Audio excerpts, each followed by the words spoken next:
몇 년 전인 2019년, 호주 사람들은 북쪽의 홍수로 범람한 물을 이용해 서쪽과 남쪽의 건조한 지역을 돕는 아이디어를 채택했습니다. 이 계획은 뉴 브래드필드 계획이라는 이름을 얻었죠. 이 계획은 1930년대에 나온 오래된 아이디어를 기반으로 했어요. 이 아이디어는 북쪽에서 생긴 홍수로 인한 물을 모아 남쪽과 서쪽으로 이동시키는 것이었습니다. 하지만 원래 계획은 실현되지 않았습니다. 수년 동안 많은 전문가들이 이 계획이 성공하지 못할 것이라고 말했죠.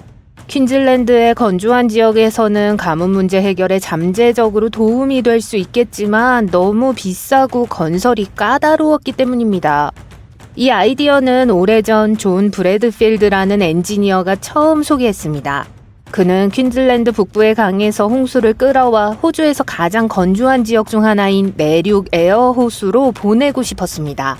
그는 댐, 펌프, 초대형 파이프, 심지어 터널을 이용해 호주의 거대한 산맥인 그레이트 디바이딩 레인지로 물을 운반할 계획이었어요. 가장 큰 댐은 지옥의 문이라고 불렸고 브래드필드는 원래 계획했던 것보다 2배 더 큰 댐을 원했습니다. 이렇게 하면 펌프와 중력을 이용해 그레이트 디바이딩 레인지 위로 물을 옮길 수 있었죠. 그러면 물은 남쪽으로 흘러 휴겐든 같은 곳 근처의 농지를 관계하는 데 도움이 될 거예요. 이는 날씨를 변화시키고 더 많은 비를 내리게 하며 메마른 땅을 푸른 농장으로 바꿔놓을 겁니다. 결국에는 에어호수에 도달하여 사막을 녹색의 성장지역으로 바꾸게 될 거예요. 그렇게 되면 호주는 더 많은 식량을 재배하여 다른 나라에 판매하고 더 많은 일자리를 창출할 수 있습니다. 그는 이 지역이 국가의 식량 공급원이 될 수 있기를 바랬습니다. 한동안 사람들은 이 계획에 대해 많은 이야기를 나눴고 그 아이디어가 마음에 들었습니다. 그들은 농사 방식을 바꿀 수 있다고 생각했어요. 심지어 어떤 사람들은 자연이 이미 땅을 물로 채울 계획을 세웠다고 믿었습니다. 마른 땅과 호수바닥이 사용되기를 기다리고 있다면서요. 심지어 비가 산의 반대편에 내리면 브래드필드의 계획이 이를 해결할 수 있다고 말하기도 했습니다. 하지만 당국이 이 아이디어를 조사했을 때 큰 문제점을 발견했어요. 가장 큰 문제는 비용이 너무 많이 든다는 것이었습니다. 게다가 완전한 조사를 수행할 과학자나 엔지니어도 충분하지 않았어요. 땅은 너무 건조하고 척박했습니다. 실제로 얼마나 많은 물이 그곳에 도달할 수 있을지 아무도 확신하지 못했습니다. 게다가 브래드필드의 측정치 중 일부, 특히 댐 높이가 잘못됐어요. 그래서 1947년 댐을 건설하더라도 그만한 가치가 없을 것이라며 공식적으로 프로젝트를 중단했습니다. 결국 칠레의 일부 지역처럼 바다와 인접한 곳도 여전히 메마른 상태를 유지하고 있어요. 큰 호수가 생긴다고 해서 더 많은 비가 내리지 않을 수도 있습니다.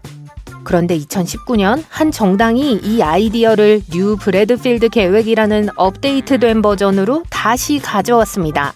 그들은 이 제도를 다시 시도하고 싶었지만 더 잘 작동하도록 몇 가지를 변경했어요. 계획에는 다음과 같은 단계가 포함되었습니다.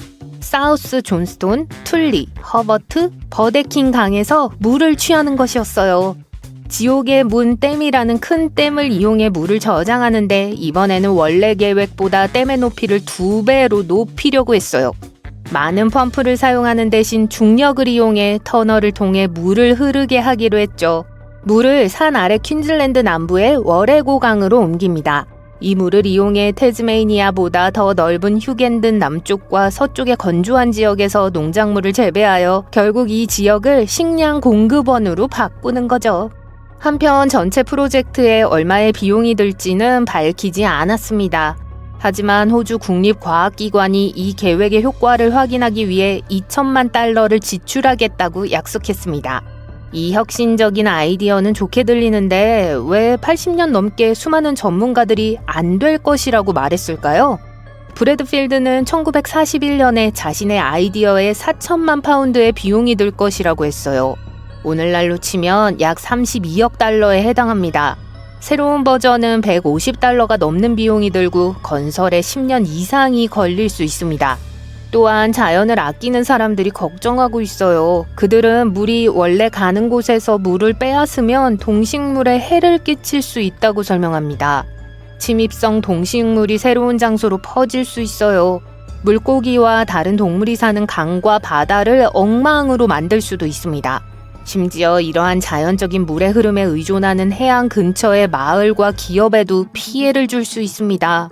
그렇지만 일부 사람들은 이 아이디어가 특히 농부들을 돕고 가뭄 문제를 해결하기 위해 할 가치가 있다고 생각했습니다.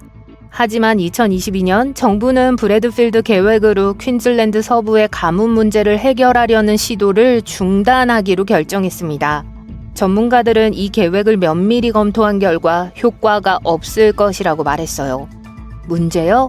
이 계획을 실현하기에는 항상 물이 충분하지 않다는 거예요. 이 계획의 새로운 비용은 300억 달러가 넘는다고 하니 엄청난 금액이 아닐 수 없습니다.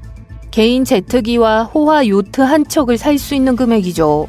전문가들은 그 정도의 돈을 쓰려면 물이 엄청나게 많이 필요하다고 말하지만 물은 존재하지 않습니다. 이들은 하나의 거대한 프로젝트 대신 비와 폭포가 있는 곳과 가까운 곳에서 소규모 수자원 프로젝트를 진행할 것을 제안했습니다. 미니 브래드필드 그리드라고 불리는 이 소규모 프로젝트는 퀸즐랜드 해안을 따라 4곳에 설치될 겁니다. 이 작은 그리드는 일부 지역에 비가 많거나 적을 때 물을 공유할 수 있어요. 정부기관의 다른 과학자들도 이 계획을 검토했고 모두 동의했습니다. 일이 순조롭게 진행되더라도 브래드필드 계획은 여전히 문제를 일으키고 비용이 너무 많이 드는 반면 미니 프로젝트는 더 그럴듯해 보였습니다. 그들은 산 서쪽의 건조한 지역이 본격적인 브래드필드 계획 없이도 더 잘할 수 있을 것이라고 생각해요. 그 지역에는 더 쉽고 저렴하게 식물을 키우고 물을 얻을 수 있는 방법이 있습니다. 그래서 큰 계획은 취소되었고 지금은 물과 농사를 돕기 위한 더 똑똑하고 작은 아이디어를 찾고 있어요. 이 문제는 매우 시급합니다. 호주는 매우 건조한 지역으로 실제로 사람들이 사는 가장 건조한 곳 중 하나예요. 가뭄이 들면 주변에 물이 많지 않아요. 이는 농장에서 식량을 많이 재배하지 못한다는 것을 의미하며 많은 문제를 일으킬 수 있습니다. 앞으로 가뭄은 더 자주, 더 심각하게 발생할 가능성이 높아요. 그렇기 때문에 지금부터 대비를 시작해야 합니다. 전문가들은 가뭄 회복력 미션이라는 프로젝트를 통해 앞으로 가뭄에 더 잘 대처할 수 있는 방법을 찾기 위해 노력하고 있습니다. 한 전문가는 가뭄이 실제로 호주에 얼마나 많은 비용을 초래하는지 조사했어요. 그의 연구에 따르면 가뭄은 농장, 일자리, 마을, 심지어 국가 전체에 이르기까지 많은 피해를 입힐 수 있다고 해요. 오랫동안 비가 오지 않으면 일부 마을에서는 실제로 물이 고갈될 수 있습니다. 이를 데이 제로라고 하는데 물이 남아있지 않아 집의 수도꼭지가 잠기는 상황을 말해요. 2020년에 퀸즐랜드의 스탠소프라는 마을이 데이 제로를 맞았습니다. 다른 50여 개의 마을도 비슷한 상황에 처했어요. 이런 상황이 발생하면 물을 구할 수 있는 유일한 방법은 트럭으로 물을 가져오는 것뿐인데 이는 엄청난 비용이 듭니다. 스탠소프는 1년 반 동안 매일 약 40대의 트럭으로 물을 가져와야 했어요. 매달 약 80만 달러의 비용이 들었습니다. 결국 물을 구하는 데에만 1,400만 달러 이상을 지출했습니다. 다행히도 다시 비가 내리기 시작하면서 댐이 다시 채워졌습니다. 하지만 당국은 이런 일이 다시 일어나지 않도록 하기 위해 노력하고 있어요. 마을에 다시는 그런 일이 일어나지 않도록 대비할 수 있도록 돕고 싶어요. 가뭄은 물만 망치는 것이 아니라 사람들의 건강도 망칠 수 있기 때문이에요. 모든 것이 마르면 식물은 사라지고 토양은 느슨해집니다. 그러면 바람이 이 흙을 빨아들여 거대한 먼지 폭풍을 일으켜요. 이러한 먼지 구름은 시드니와 같은 대도시까지 아주 멀리 날아갈 수 있어요. 바로 2018년에 일어난 일이에요. 공기가 너무 나빠져서 어린이, 노약자, 호흡기 질환이 있는 사람은 매우 조심해야 했어요. 먼지로 인해 일부 농작물이 망가지고 과일을 비롯한 다양한 식품이 먹기에 안전하지 않게 되었습니다. 여러분은 지금 사우디아라비아의 광활하고 텅 빈 사막 한가운데 서 있습니다. 그 허벌판 한가운데 거울로 비친 2개의 거대한 마천루가 나란히 완벽하게 평행하게 솟아있어요. 단순한 공상과학 컨셉이 아니에요. 사우디아라비아에서 가장 대담한 도시 프로젝트의 중심인 더 라인입니다. 현재 사우디아라비아는 이미 세계에서 가장 야심찬 건축물의 본고장입니다. 리야드의 킹 압둘라 금융지구부터 메카의 상징적인 아브라즈 알 베이트 타워까지 사우디는 수년 동안 열심히 일해왔죠. 더 라인은 그들만의 리그에 속합니다. 2021년에 발표되었으며 사람들이 생활하고 일하고 환경과 상호작용하는 방식을 재정의하기 위해 설계된 5천억 달러 규모의 메가 프로젝트인 네옴이라는 국가의 미래를 위한 더 큰 비전의 일부입니다. 잘못될 게 뭐가 있겠어요. 글쎄요, 이 야심찬 프로젝트의 오랜 최고 경영자였던 나드미 알 나스르가 최근 퇴사했습니다. 의심스러운데요. 얼마 지나지 않아 발표된 네옴의 성명에서 그가 떠난 이유에 대해 그럴듯한 설명을 제시하지 않았기 때문에 더욱 그렇습니다. 당시 라인 프로젝트는 원래 약 2천억 달러의 비용이 들 것으로 예상되었습니다. 하지만 2024년이 되자 그 수치는 무려 2조 달러로 치솟았습니다. 사우디아라비아 전체 GDP의 약 2배에 달하는 금액이에요. 그리고 독립적인 전문가들에게 물어본다면 이보다 더 많은 비용이 들 수도 있다고 해요. 처음에는 약 16km의 프로젝트를 건설해서 2030년까지 150만 명이 거주할 수 있도록 하는 것이 계획이었습니다. 하지만 지금은 기대치가 훨씬 더 낮아졌습니다. 2030년까지 완공할 수 있는 거리는 2.4km에 불과하고 거주 인구는 30만 명도 채 되지 않을 것으로 예상돼요. 이 프로젝트는 진행 과정에서 많은 문제를 겪었어요. 엔지니어링 문제와 관리 문제로 인해 큰 지연이 발생했고 진행 속도도 기대만큼 빠르지 않았습니다. 그럼 이제 더 라인이 정확히 무엇인지 알아볼까요? 더 라인은 말 그대로 500m 높이의 2개의 고층 빌딩이 평행하게 나란히 서 있는 도시예요. 이는 세계에서 가장 높은 마천루를 모두 합친 것보다 더 높은 높이입니다. 이 고층 빌딩은 폭이 200m에 달하며 사우디아라비아 북서쪽 홍해 근처까지 무려 170km에 걸쳐 뻗어 있습니다. 가장 놀라운 건 도시 전체가 실제로 이 하나의 구조물 안에 있다는 거예요. 자동차도 도로도 배기가스도 없지만 나중에 자세히 설명해 드릴게요. 이 단지는 900만 명이 거주할 수 있는 규모입니다. 이 모든 것이 청정 에너지로만 운영되는 이 프로젝트는 사우디아라비아의 야심찬 비전 2030 계획과 완벽하게 일치합니다. 고층 빌딩의 외관은 주변 사막 풍경을 반사하는 거울로 덮여 도시와 주변 환경이 거의 완벽하게 조화를 이룰 거예요. 내부에는 울창한 공원, 폭포, 하늘을 나는 택시, 일상 업무를 처리하는 로봇 도우미 등이 들어설 예정이에요. 또한 도시 디자인의 일부로 인공 달도 만들 계획입니다. 더 라인을 특별하게 만드는 또 하나의 요소는 디자인입니다. 수평으로 펼쳐진 기존 도시와 달리 더 라인은 수직으로 형성되어 있어요. 집, 사무실, 공원, 학교, 쇼핑센터 등 모든 것이 층층이 쌓여 있습니다. 이는 주민들이 필요한 것을 얻기 위해 먼 거리를 이동할 필요가 없다는 걸 의미해요. 실제로 설계자들은 도시 어디에서나 걸어서 5분 이내에 모든 편의시설을 이용할 수 있도록 할 것이라고 약속해요. 폭은 좁지만 수직으로 층을 이룬 도시 구조 덕분에 900만 명의 주민이 모두 편안하게 거주할 수 있으며 공원, 자연공간, 현대적인 편의시설을 위한 충분한 공간을 확보하고 있어요. 사막의 혹독한 날씨에도 실내와 실외 공간을 모두 쾌적한 온도로 유지할 수 있도록 연중 기후 제어 계획도 마련되어 있습니다. 물론 모든 것이 가까이에 있어도 사람들은 여전히 도시를 돌아다녀야 해요. 걱정하지 마세요. 더 라인은 가능한 가장 미래지향적인 방법으로 이 일을 해결합니다. 도시 한쪽 끝에서 다른 쪽 끝까지 단 20분 만에 이동할 수 있는 고속 열차 시스템을 갖추고 있어요. 20분 동안 170km를 달리는데 정차역은 단 4곳에 불과해요. 오늘날 대부분의 도시에서 차를 타고 시내를 가로지르는 것보다 더 빨리 도시 어디든 갈 수 있다고 상상해보세요. 더 라인에는 열차 외에도 자율주행 차량이 운행될 예정입니다. 첨단 기술의 도움으로 스스로 운전하는 자동차와 셔틀이 될 거예요. 주차부터 장애물 통과까지 모든 것을 스스로 처리할 거예요. 더 멋진 건 더 라인에서는 모든 차량, 기차, 기타 인프라가 사물 인터넷이라는 거대한 네트워크로 연결될 거라는 거예요.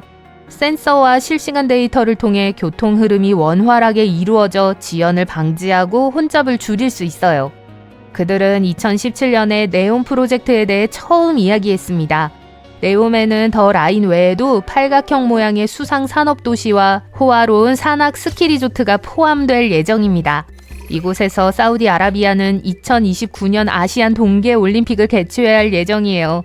또한 세계 최대 규모의 친환경 에너지 발전소가 들어서 이 지역을 자급자족하고 지속 가능한 지역으로 만들 거예요. 네옴의 목표는 전 세계 사람들이 단순히 방문하는 것이 아니라 그곳에서 살도록 유치하는 거예요. 주민들은 네오미안이라는 고유한 정체성까지 부여받게 될 겁니다. 모든 사람이 이 구조가 좋은 아이디어라고 생각하는 건 아니에요. 일부 도시 계획가와 건축가들은 도시의 직선형 레이아웃에 큰 결함이 있다고 지적했습니다. 요하네스버그와 같이 더 라인보다 훨씬 넓은 면적을 차지하는 일반 도시에서는 보통 두 사람의 거리가 약 32km에 불과해요. 하지만 더 라인에서는 무작위의 두 사람 사이의 평균 거리가 56km에 달합니다. 이는 더 라인의 전체 면적이 훨씬 더 작음에도 불구하고 거의 2배에 가까운 거리예요.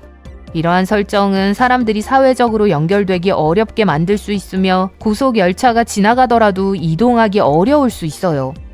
모든 입주자가 걸어서 5분 이내에 필요한 모든 것을 갖출 수 있다고 약속하지만 의구심도 있어요.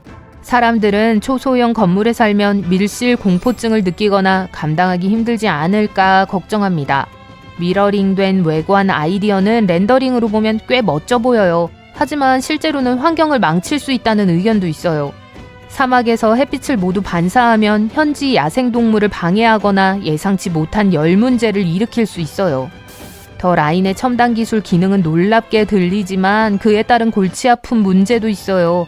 이 도시는 사물 인터넷 기술과 자율주행 차량으로 운영될 예정인데 멋지게 들리죠? 하지만 170km 길이의 도시에서 어떻게 이를 구현할 수 있을까요?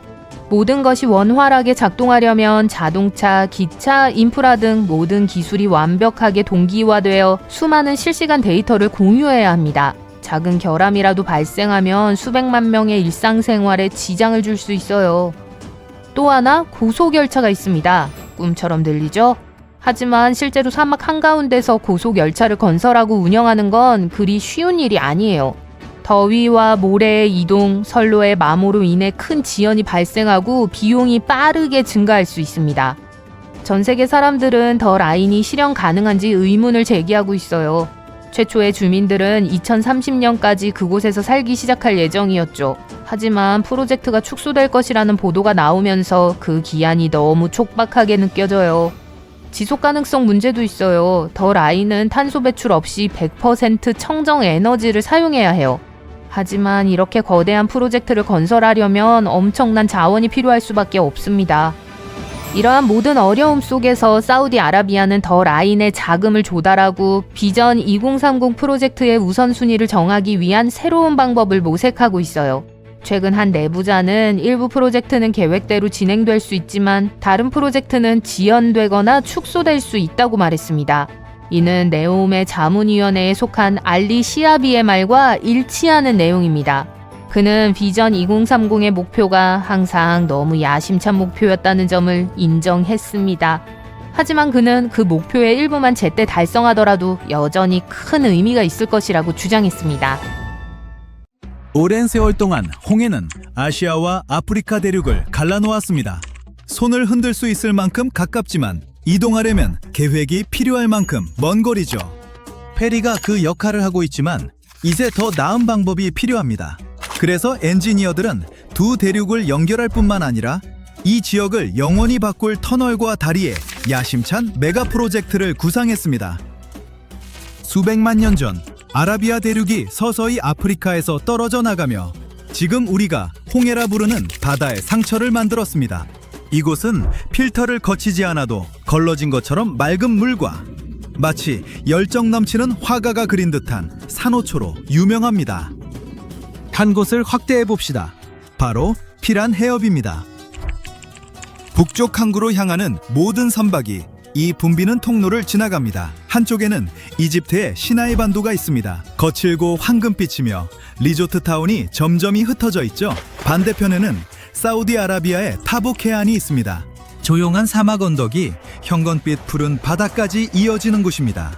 지도에서 보면 그 거리가 아주 짧아 보입니다. 마치 누군가 선을 잇는 걸 잊은 것처럼요. 해협의 폭이 반도에서 반도까지 약 13km에 불과하기 때문입니다. 맑은 날에는 반대편 해안선이 보일 정도로 가깝습니다. 이곳은 분주한 관문이며 설계자들이 직통 도로와 철도로 연결하고 싶어하는 바로 그 해협입니다. 그렇다면 정확히 무엇을 건설하려는 걸까요? 아이디어는 시나이 반도와 타북 해안 사이에 하나의 연속된 경로를 만드는 것입니다. 엔지니어들은 다리로 할지 터널로 할지 아니면 둘을 결합한 하이브리드로 할지 아직 결정 중입니다. 문제는 수중에 있습니다. 해안 근처에서는 바닥이 얕아서 튼튼한 기둥을 지탱할 수 있습니다. 하지만 멀리 나갈수록 해저가 급격히 떨어져 약 270m에 달합니다. 마치 수중 절벽을 걸어 내려가는 것과 같습니다. 그 급격한 낙차는 표준 교각으로 지탱하기엔 너무 깊습니다. 설계는 전체 구간에 하나의 형태를 강요하는 대신 지형에 맞춰야 합니다. 만약 다리를 선택한다면 건설자들은 케이슨이라 불리는 거대한 강철 튜브를 해저에 설치해야 합니다. 거대한 금속 양동이라고 생각하면 됩니다. 제자리에 놓이면 물을 빼내어 작업자들이 내부에 건조한 기초를 만들 수 있습니다. 콘크리트가 그 공간을 해저에서 솟아오르는 기둥으로 만듭니다. 부유식 크레인이 기둥 사이에 긴 도로 구간을 퍼즐 조각처럼 내려놓습니다. 얕은 지역에서는 잘 작동하지만 높은 압력, 물은 집안, 강한 파도 때문에 깊은 물에서는 고정이 어려워집니다. 터널은 문제 아래로 지나감으로써 말 그대로 이를 피합니다. 작업자들은 웜이라 불리는 터널 굴착기를 보내거나 잠수함 크기의 터널 구간을 육지에서 건설해 제자리에 가라앉힐 수 있습니다. 홍콩, 주아이, 마카오, 메가링크에서 사용된 것과 같은 방식으로 붐비는 깊은 바다에서도 작동한다는 것이 증명되었습니다. 사람들은 지도를 보고 생각할 수 있습니다. 13km? 그리 나쁘지 않네. 하지만 현실은 강위에 큰 통나무를 던져놓고 다리라 부르는 것과 다릅니다. 자동차, 버스, 열차에는 롤러코스터처럼 느껴지지 않는 길고 완만한 경사로가 필요합니다. 양쪽에 경사로를 건설하면 전체 길이가 거의 32km에 달할 수 있습니다. 이는 미국의 체서피크 베이 브릿지 터널이나 사우디아라비아와 바레인을 잇는 킹파드 코즈웨이급 거대 구조물과 어깨를 나란히 합니다. 하지만 이 대륙간 프로젝트를 어렵게 만드는 것은 규모나 예측할 수 없는 해저만이 아닙니다. 기후도 있습니다. 기온이 정기적으로 섭씨 38도를 넘습니다. 콘크리트가 예상보다 빨리 굳어서 냉각하거나 짧은 시간 내에 작업해야 합니다. 강철은 열에 늘어나 정밀 작업을 까다롭게 만듭니다. 그리고 작업자들도 직사광선 아래 오래 서 있으면 구운 감자처럼 느껴집니다. 게다가 짠 바닷바람이 예상보다 빠르게 금속을 부식시킵니다. 그래서 전체 구조물의 튼튼한 보호막과 정기적인 점검이 필요합니다. 이 프로젝트가 승인되면 수년의 일정을 예상해야 합니다. 좋은 비교 대상은 덴마크와 스웨덴을 잇는 웨레순 링크입니다. 약 16km 길이에 불과하지만 홍해보다 훨씬 다루기 쉬운 환경에서도 건설에 약 4년이 걸렸습니다. 그리고 가격표가 있습니다. 초기 추정치는 약 40억 달러지만 최종 청구서보다는 시작 추측에 가깝습니다. 문제가 생기면 그 금액은 거의 확실히 올라갈 것입니다. 반드시 언급해야 할 또 다른 문제가 있습니다. 수면 바로 아래에서 헤엄치며 길한 해협에는 돌고래, 가오리, 바다거북, 심지어 상어까지 삽니다. 아래의 아름다운 산호를 지키듯 유유히 헤엄치는 무해한 산호상어도 포함해서요. 이 산호초들은 단순한 장식이 아닙니다. 홍해 전체에서 가장 건강한 산호초 중 하나입니다. 과학자들에 따르면 홍해 북부 일부 산호는 전 세계 다른 산호보다 높은 온도를 견딜 수 있어 기후 회복력 관점에서 특히 가치가 높습니다. 이는 건설 중 단 한 번의 실수라도 퇴적물로 물을 흐리게 할 수 있고 그것만으로도 젖은 페인트 위에 먼지가 앉듯 산호를 질식시킬 수 있다는 뜻입니다. 소음, 굴착, 선박 이동도 마찬가지입니다. 산호초는 물고기처럼 방해받으면 도망갈 수 없습니다. 한번 손상되면 다시 자라는데 수십 년이 걸릴 수 있습니다. 물론 다시 자란다면요. 이를 피하기 위해 계획자들은 물을 최대한 맑고 잔잔하게 유지하는 방식으로 건설해야 합니다. 공사구역에는 퇴적물 확산을 막는 오탁 방지막이 필요할 수 있습니다. 중장비는 산호가 밀집된 구역을 피해야 할 수도 있습니다. 일부 구간은 해저를 건드리지 않도록 기둥 대신 터널을 선택할 수 있습니다. 모든 결정은 육지 지도뿐만 아니라 수중 지도에도 맞춰야 합니다.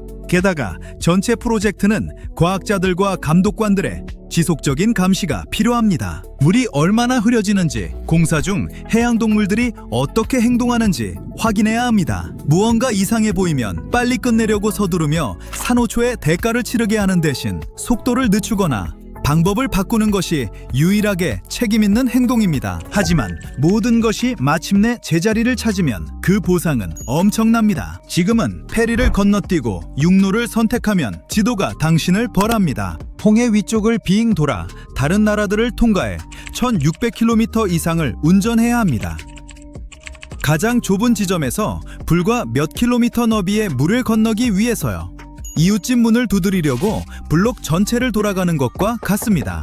영구적인 연결로가 있다면 이것이 바뀝니다. 이동 시간이 줄고 양쪽 항구에 접근하기 쉬워지며 아프리카에서 아시아로의 운전이 갑자기 긴 고속도로 다리를 건너는 것처럼 자연스러워집니다. 가장 멋진 부분은 말할 것도 없습니다. 하이브리드 버전을 선택하면 펼쳐질 전경이죠. 시나이 쪽에서 사막을 등지고 홍해를 앞에 두고 여정을 시작합니다. 테리줄에서 기다리는 대신 물이 반짝이는 아래를 보며 오르막 경사로로 올라갑니다. 도로가 붐비는 항로 아래 터널로 내려가고 얼마 지나지 않아 반대편 햇빛 속으로 나옵니다. 이제 다른 대륙입니다. 열차 버전은 더욱 부드럽게 느껴질 수 있습니다. 자리를 찾아 앉고 문이 닫히면 열차는 정체 없이 해협을 향해 미끄러지듯 나아갑니다. 전용 터널 구간으로 들어가 바다 아래를 조용히 달리고 피드를 다 스크롤하기도 전에 아시아 쪽으로 올라옵니다. 관광객들에게는 더 많은 리조트, 더 많은 빠른 주말 여행, 그리고 꼭 경험해봐야 할 새로운 배류 커브를 의미할 수 있습니다. 배송 크럭에게 절약되는 매 시간은 저런 돈입니다. 지역 마을들도 변화를 느낄 것입니다. 더 많은 방문객, 더 많은 교역, 더 큰 수익을 얻게 됩니다. 이런 연결로는 단순히 땅만 연결하는 것이 아닙니다. 경제, 항구, 일상생활을 연결합니다. 그리고 수중 세계가 보호받는 한 이것은 거대한 기회입니다. 수많은 종말 시나리오 중 하나가 현실화되어 인류가 완전히 멸망한다면 한 블랙박스가 그 무서운 날을 초래한 원인을 우리 다음 세대들에게 알려줄 거예요. 태즈메니아 서부 외딴 지역에 있는 10m 길이의 이 금고는 종말로 이어진 인류가 저지른 모든 실수를 기록하도록 되어 있습니다. 지구의 블랙박스를 제작한 예술가, 건축가, 연구원들은 두꺼운 철근으로 만든 이 예술품이 화재, 물, 기타 모든 자연재해에도 견딜 수 있기를 희망합니다. 지구가 완전히 파괴되는 경우는 제외하고 말이죠. 비행기에서 볼 수 있는 블랙박스처럼 이 타임캡슐은 다음 문명이 더 나은 삶을 영위하고 인류의 슬프고 비극적인 운명을 피할 수 있도록 도와줄 겁니다. 이 프로젝트는 완전히 비상업적이며 중요한 메시지를 담고 있어요. 이 상자에는 저장 드라이브가 가득하고 인터넷에 접속할 수 있습니다. 지붕에 태양광 패널이 전력을 공급하고 배터리가 백업 전력을 저장합니다. 해가 지면 블랙박스는 새로운 과학 데이터로 스스로 업데이트합니다. 특수 알고리즘이 프로젝트와 관련된 정보만 저장하도록 분류합니다. 육지 및 해수 온도, 해양 산성화, 생물종 멸종, 토지 이용 변화, 인구 및 에너지 소비에 대한 데이터 등이 포함되어 상자의 두 번째 데이터 유형은 환경에 초점을 맞춘 신문 헤드라인, 소셜미디어 게시물 및 주요 글로벌 이벤트의 뉴스입니다. 이 상자의 제작자는 바이너리 코드를 포함한 여러 형식으로 데이터를 인코딩하고 저장하기로 했습니다. 그 귀중한 지식을 모두 검색하는 방법에 대한 지침은 상자 외부에 새겨져 있어요. 이 프로젝트에 참여한 몇몇 두뇌들은 호기심 많은 악당들이 개봉식이 훨씬 전에 상자에 침입할까봐 두려워하고 있습니다. 태양열로 구동되는 하드드라이브는 50년 동안 데이터를 수집하기에 충분한 공간을 확보할 수 있어요. 가장 비관적인 과학 모델조차도 세상의 종말이 이보다 더 빨리 올 거라고 예측하진 않습니다. 최악의 상황이 발생하기까지 몇 세기가 걸릴 수도 있습니다. 항공사고 전에 일어난 모든 일을 기록하는 상자에 대한 아이디어는 20세기 중반에 탄생했습니다. 당시 세계 최초의 제트역에 끼인 드아빌란드의 혜성은 2년 동안 7번 추락하여 110명의 목숨을 앗아갔죠. 호주 민간 항공국은 이 모든 추락사고의 원인을 찾고자 했어요. 이 전문가 중 한 명은 항공연료 전문 화학자인 데이비드 워렌 박사였습니다. 그는 결론을 내리기에는 데이터가 충분하지 않다는 걸 깨달았습니다. 추락 전에 실제로 무슨 일이 일어났는지 알 수 있는 사람이 아무도 없었죠. 그는 무역 박람회에서 철사의 소리를 녹음하는 딕터폰을 본 기억이 났습니다. 곧 워렌 박사는 조종석에서 일어나는 일을 추적할 수 있는 음성 녹음기를 설계하겠다고 매니저에게 메모를 보냈습니다. 이 녹음기는 비행 데이터를 녹음하고 내충격성 컨테이너에 보관됐습니다. 당시 호주에서는 비행이 흔한 일이 아니었기 때문에 매니저는 이 아이디어를 탐탁치 않게 여겼어요. 워렌 박사는 자신의 차고에서 시제품을 만들기 시작했어요. 그는 호주를 방문했을 때 영국 항공등록위원회 장관에게 준비된 장치를 보여주었습니다. 그는 이 아이디어를 정말 좋아했고 이후 워렌 박사는 시제품을 개발하는 데 도움을 줄 팀을 꾸렸습니다. 그의 발명품의 정확한 명칭은 블랙박스가 아니라 비행 데이터 기록 장치예요. 그리고 검은색이 아니라 주황색입니다. 충돌 후 기기가 검게 그을리기 때문에 블랙박스라고 부르는 걸 수도 있어요. 또는 첫 번째 상자가 반사를 방지하기 위해 그 색으로 칠해졌기 때문일 수도 있고, 과학자들이 복잡한 내부 작동 체계를 갖춘 데이터 입출력 장치를 일반적으로 일컫는 이름이기 때문일 수도 있습니다. 따라서 비행 데이터 기록 장치는 데이터 기록 장치와 조종석 음성 녹음 장치의 두 부분으로 구성됩니다. 과거에는 2개의 상자였지만 지금은 2개의 실린더로 구성되어 있어요. 데이터 기록 장치는 엔진 배기, 온도, 연료 흐름, 항공기 속도, 고도 및 하강 속도와 같은 중요한 비행 데이터를 추적해요. 두 번째 부분은 사고 발생 시 항공교통 관제와의 통신을 분석하기 위해 조종석의 소리를 녹음해요. 이 장치는 최대 2시간 동안만 데이터를 녹음한 다음 이전 소리를 덮었습니다. 때로는 두 부분이 결합되어 상자처럼 보이기도 합니다. 이 장치는 조종석에서 데이터와 음성을 녹음하지만 실제로는 비행기의 구조상 충돌 시 가장 잘 보호되는 기체 후미에 위치합니다. 블랙박스에는 물에 젖으면 활성화되는 위치 추적 송신기가 있어요.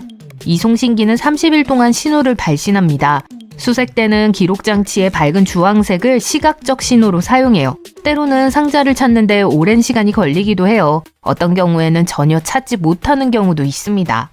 최초의 비행기가 발명되기 훨씬 전, 블랙박스는 고대 알렉산드리아 도서관을 의미했습니다. 고대에는 이집트, 메소포타미아, 그리스 같은 곳에 살던 사람들에게 도서관과 기록보관소는 낯선 존재가 아니었어요. 하지만 이러한 초기 기관은 지역의 전통과 유산을 보존하는 데 더 중점을 두었습니다.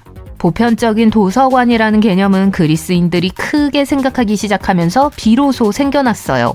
그들은 이집트의 이웃 국가들이 하는 일에 깊은 감명을 받아 지식을 습득하기 위해 탐험을 준비했죠. 마케도니아의 왕 알렉산더 대왕은 지식에 대한 갈망으로 그의 동료, 장군, 학자들에게 이전에 지도가 없었거나 잘 모르는 지역에 대해 자세히 보고하도록 요구했습니다. 이를 통해 지리에 관한 많은 정보를 수집하고 훌륭한 도서관을 만드는 데 기여했죠. 대부분의 정보는 그리스어로 작성되었습니다. 이 도서관에는 아리스토텔레스의 책이 그리스 문학 전집의 일부로 소장되어 있었습니다. 일부 소식통에 따르면 도서관 설립자들은 새로운 책을 찾기 위해 알렉산드리아 항구에 들어오는 모든 배를 멈춰 세웠다고 합니다. 그리고 책을 발견하면 도서관으로 가져갔죠. 가치가 있다고 판단되면 신속하게 복사본을 만들어 약간의 보상과 함께 소유자에게 돌려주고 원본은 도서관에 남겨두었습니다. 또 다른 이야기에 따르면 도서관 설립자의 손자인 프톨레마이오스 3세가 아테네의 총독들에게 위대한 시인들의 원문을 복사하는 대가로 거액의 보상금을 제시했다고 합니다. 그 후 그는 원본을 보관하고 사본을 돌려보냈습니다.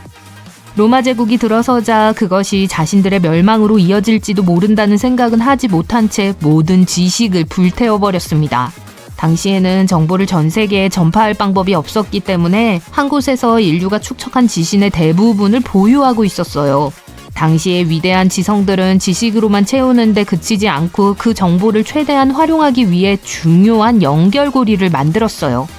알렉산드리아 도서관이 불에 타지 않았다면 우리는 현 시대 이전에 살았던 사람들에 대한 귀중한 지식을 얻을 수 있었을 거예요.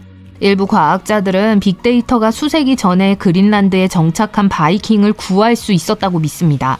또한 이스터섬 문명이 화산 활동, 위도, 강우 패턴으로 인한 문제를 파악하고 해결하고 토양의 비옥도를 회복하는 데 도움이 되었을 수도 있습니다. 오늘날을 사는 일반적인 사람은 15세기의 사람이 평생 동안 배울 수 있는 양만큼의 데이터를 하루에 접한다고 해요. 알렉산드리아 도서관 전체에 있는 모든 파피루스 두루마리가 주머니에 넣을 수 있는 일반 플래시 드라이브에 들어갈 수 있다는 이론도 있어요.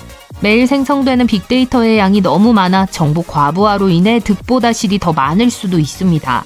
우리는 글로벌 문명을 향해 나아가고 있기 때문에 모든 지식이 사라진다면 하나의 제국이 아니라 전 세계를 잃게 될 거예요. 2023년 한 전직 나사 엔지니어가 연료를 사용하지 않고도 중력을 거슬러 스스로 들어 올릴 수 있는 기계를 만들었다고 주장했습니다. 로켓도 불도 배기가스도 없어요. 전기만 있으면 돼요. 사실이라면 물리학의 가장 신성한 법칙을 깨고 우리는 우주 여행에 대해 모든 것을 다시 써야 할 겁니다. 그냥 사기극일까요? 아니면 미래로 가는 문일까요? 엔지니어의 이름은 찰스 뷸러입니다. 그는 나사에서 로켓이 무작위로 폭발하지 않도록 하는 일을 했었죠. 그는 우주왕복선, 허블 우주선, ISS 및 기타 거대한 프로젝트에 참여했습니다. 현재 뷸러와 그의 팀은 엑소더스 프로펄션 테크놀로지스라는 민간 기업에서 일하며 우주 엔지니어들의 장기적인 꿈인 연료가 필요 없는 우주선을 만들기 위해 노력하고 있습니다. 우주여행에 대한 모든 것이 순식간에 바뀔 수 있는 일이죠. 막대한 자원을 들이지 않고도 달이나 화성 또는 원하는 곳으로 갈 수 있는 미래를 상상해보세요. 그는 자신과 그의 팀이 마침내 암호를 풀었다고 주장합니다. 추진제 없이도 스스로 공중으로 올라갈 수 있는 기계를 만들었다고 합니다. 맞아요. 모든 작용에는 반드시 동등한 반작용이 필요하다는 세상의 기본 법칙인 뉴턴의 제3법칙을 위반하는 주장입니다. 예를 들어 로켓에서 연료를 뒤쪽으로 던지는 것은 작용입니다. 연료를 밀어내면 로켓은 앞으로 나아가는데 이것이 바로 반작용입니다.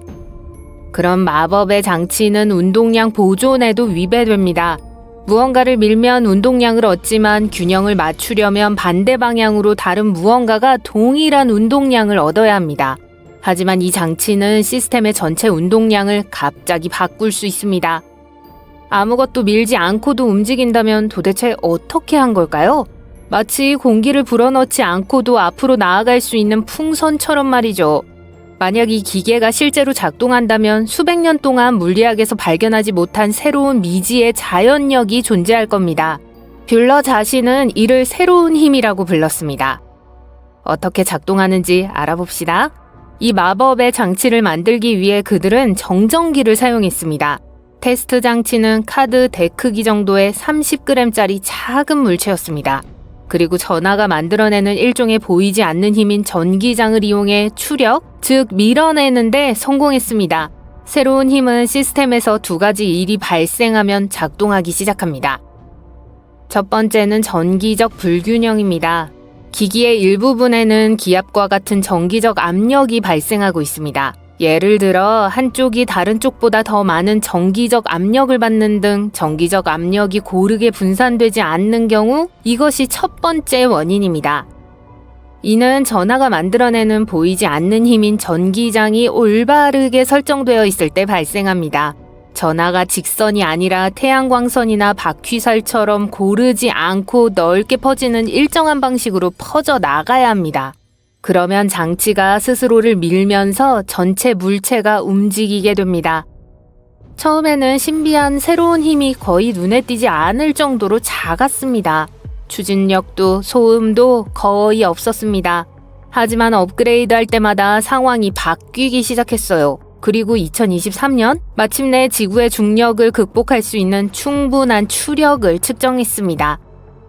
가장 이상한 점은 전원이 꺼져 있어도 재료의 충전이 남아있는 한 추진력이 계속 유지되는 경우도 있다는 점입니다. 이상해요. 정말 이상합니다. 이는 물리학에서 완전히 새로운 우리가 현재 이해하고 있는 것보다 더 깊은 무언가를 암시합니다. 이제 정직한 과학자라면 당황하기 시작합니다. 믿기 어렵기 때문이죠. 솔직히 과장된 이야기일 수도 있어요. 뷸러는 이 연구가 아직 초기 단계라고 인정합니다. 연구팀은 이 발견을 발표하고 특허를 받았어요. 참고로 이 회사에는 나사, 블루 오리진, 미 공군에서 일했던 사람들이 포함되어 있습니다. 수십 년 동안 이 문제를 연구해왔죠. 찰스는 워프 드라이브, 반중력, 스타트랙을 현실화하는 방법 등 대체 추진력과 기발한 아이디어에 열정을 가진 사람들을 위한 컨퍼런스인 에이펙에서 자신의 연구 결과를 발표했습니다. 현재 이 프로젝트는 활발히 진행 중입니다. 물론 이 내용은 매우 논란이 많으며 많은 과학자들이 회의적입니다. 아직 아무도 발견하지 못한 실수가 있을 수 있기 때문이죠. 그래서 그들은 우주에서 이 기계를 테스트하고 싶어 합니다. 우주에서도 작동한다면 우주여행이 영원히 바뀔 수도 있어요. 이런 발견은 이번이 처음이 아니기 때문에 사실일 수도 있습니다. 최근 IVO 리미티드라는 스타트업이 연료가 필요 없는 또 다른 추진 장치인 퀀텀 드라이브를 개발했다고 주장했습니다. 그들은 양자화된 관성이라는 이상하고 논란이 많은 물리학 이론을 활용하고 있다고 합니다. 이 이론은 마이크 맥컬로크라는 영국 물리학자가 만든 이론입니다. 그는 기본적으로 물체가 가속도에 저항하는 관성이 자연의 기본 법칙이 아니라 관측 가능한 우주의 가장자리에서 발생하는 이상한 양자 복사에 의한 효과라고 말했습니다. 그의 이론이 맞다면 올바른 조건에서 아무것도 뒤로 던지지 않고 추력을 생성할 수 있습니다. 연료가 필요하지 않고 전기와 충분히 영리한 셋업만 있으면 됩니다. 많은 과학자들이 이를 믿지 않지만 누가 알겠어요. 이 새로운 발명품이 실제로 작동할 수 있을지도 모르죠. 어쨌든 원래 IVO사는 무선 전력을 찾고자 하는 소규모 기술팀이 설립한 회사입니다. 이들의 첫 번째 아이디어는 정전 용량 기반 공중 전송이었습니다. 기본적으로 공기를 통해 무선으로 전기를 전송하는 멋진 방법입니다. 하지만 그 과정에서 그들은 방향을 바꿨어요. 이렇게 공기를 통해 전기를 움직일 수 있다면 물체도 움직일 수 있지 않을까요? 관성 자체를 다시 생각해 볼 수 있을까요? 그래서 2021년 그들은 이 양자화된 관성 이론에 기반한 추진 장치를 개발하기 시작했습니다. 이 아이디어를 바탕으로 퀀텀 드라이브를 만들었습니다. 독립형 전기 시스템이었죠. 연료 탱크나 연소도 없습니다. 우주선을 움직이게 하는 플러그 앤 플레이 박스만 있으면 되죠. 가볍고 쌓을 수 있으며 토스터기처럼 위성에 볼트로 고정할 수 있다고 합니다. 무게도 수백 그램에 불과해 기존 추진체보다 훨씬 가볍습니다. 2023년 테스트가 이루어졌어요. 누군가의 착오가 아니라 우주 조건을 시뮬레이션하는 진짜 진공 챔버에서 말이죠. 연구팀은 결과를 설명할 수 있는 모든 알려진 힘을 배제했다고 말했습니다. 그리고 실제로 추진력이 발생했어요. 많지는 않았지만 일관되고 측정 가능한 수준입니다. 그리고 중요한 순간이 왔습니다. IVO사와 파트너 회사인 로그 스페이스 시스템즈가 퀀텀 드라이브를 우주로 발사한 것입니다. 이제 그들은 테스트 결과를 기다리고 있어요. 많은 물리학자들은 이 모든 것이 말도 안 된다고 생각합니다. 일부 과학자들은 이런 것은 영구적인 운동기계가 될 것이기 때문에 불가능하다고 지적했어요. 기본적으로 이런 장치가 실제로 작동한다면 이를 사용하여 무한한 에너지를 만들 수 있는데 이는 연력학 제1법칙을 위반합니다. 하지만 IVO는 그렇지 않다고 말합니다. 그들은 양자화된 관성이 일반적인 뉴턴의 법칙 내에서 작동하지만 약간 다르다고 말합니다. 어쨌든 이 모든 것들은 다시 확인이 필요합니다. 유사한 경험이 있었기 때문에 많은 사람들의 회의로는 당연합니다. 2001년에 로저 슈이어라는 영국 엔지니어가 M 드라이브를 소개했습니다. 이 이상한 원뿔 모양의 장치는 뒤쪽으로 아무것도 밀어내지 않고 추진력을 생성하는 것으로 추정되는 장치였습니다. 사람들은 매우 흥분했습니다. 나사는 이글웍스 팀과 함께 테스트까지 했습니다. 그리고 2016년 그들은 M 드라이브에서 미량의 추력을 감지했다고 발표했습니다. 언론은 난리가 났고 과학자들은 흥분했죠. 하지만 나중에 독일 대학에서 실시한 심층 연구 등의 대규모 연구 결과 이는 실험적 오류일 뿐이라는 슬픈 결과가 나왔습니다. 2021년 M 드라이브는 작동하지 않는다는 결론이 내려졌습니다. 모두 실험적인 잡음과 잘못된 데이터였습니다.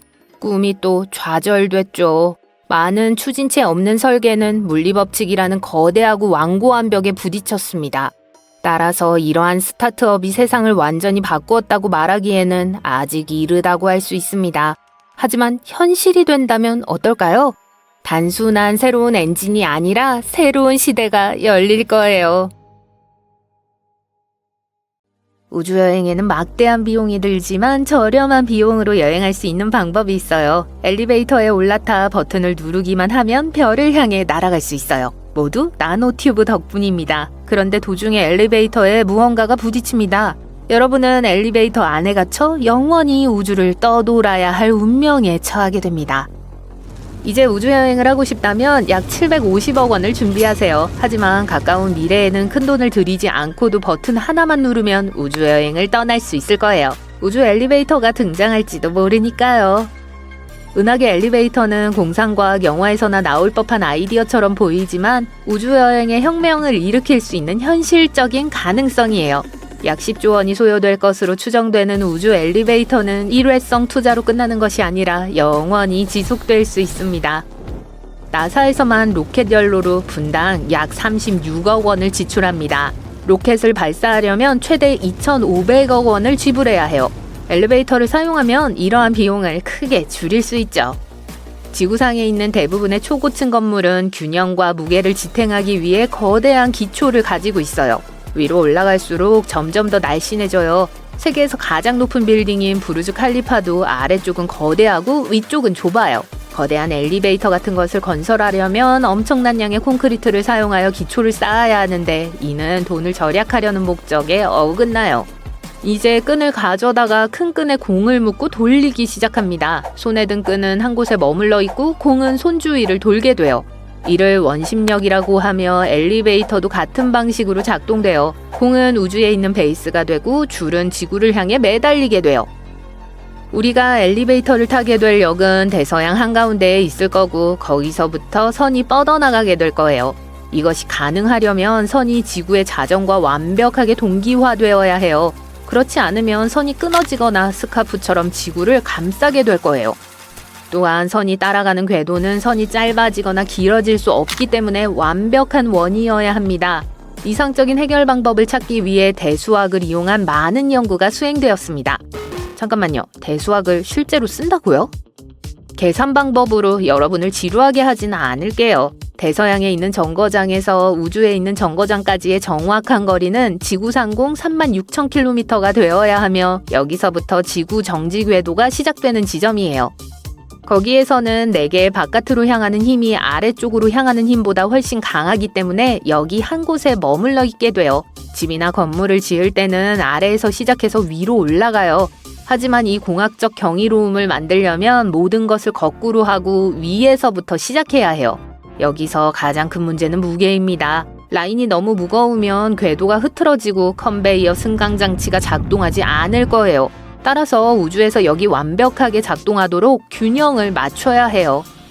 강철은 지구상에서 가장 견고한 재료 중 하나입니다. 모든 엘리베이터의 케이블은 강철로 만들어졌지만 36,000km 길이의 케이블이 필요하다면 문제가 생길 수 있어요. 강철은 잘 부러지지 않지만 번거롭고 많이 사용해야 할 때는 문제가 발생하기 시작해요.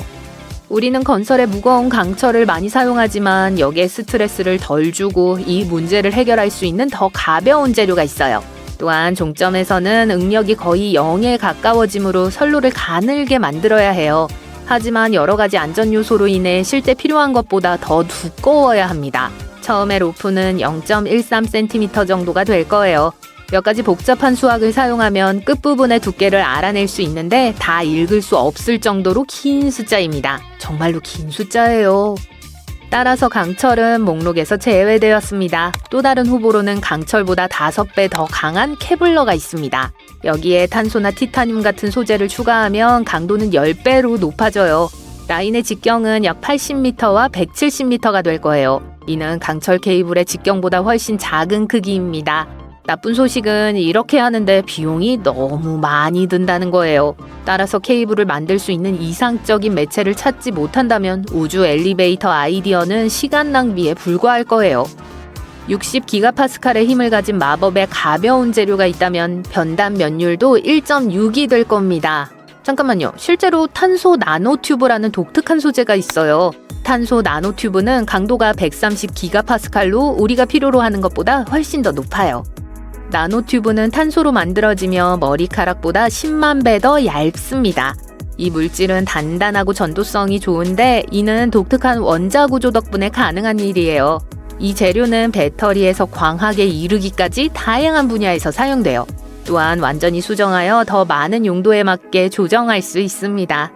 브래들리 에드워즈는 이 기발한 아이디어를 생각해낸 사람입니다. 새로운 혁신을 찾고 있던 나사는 너무 미친 짓은 하지 말고 우주 승강기를 만들어 보라고 말했죠.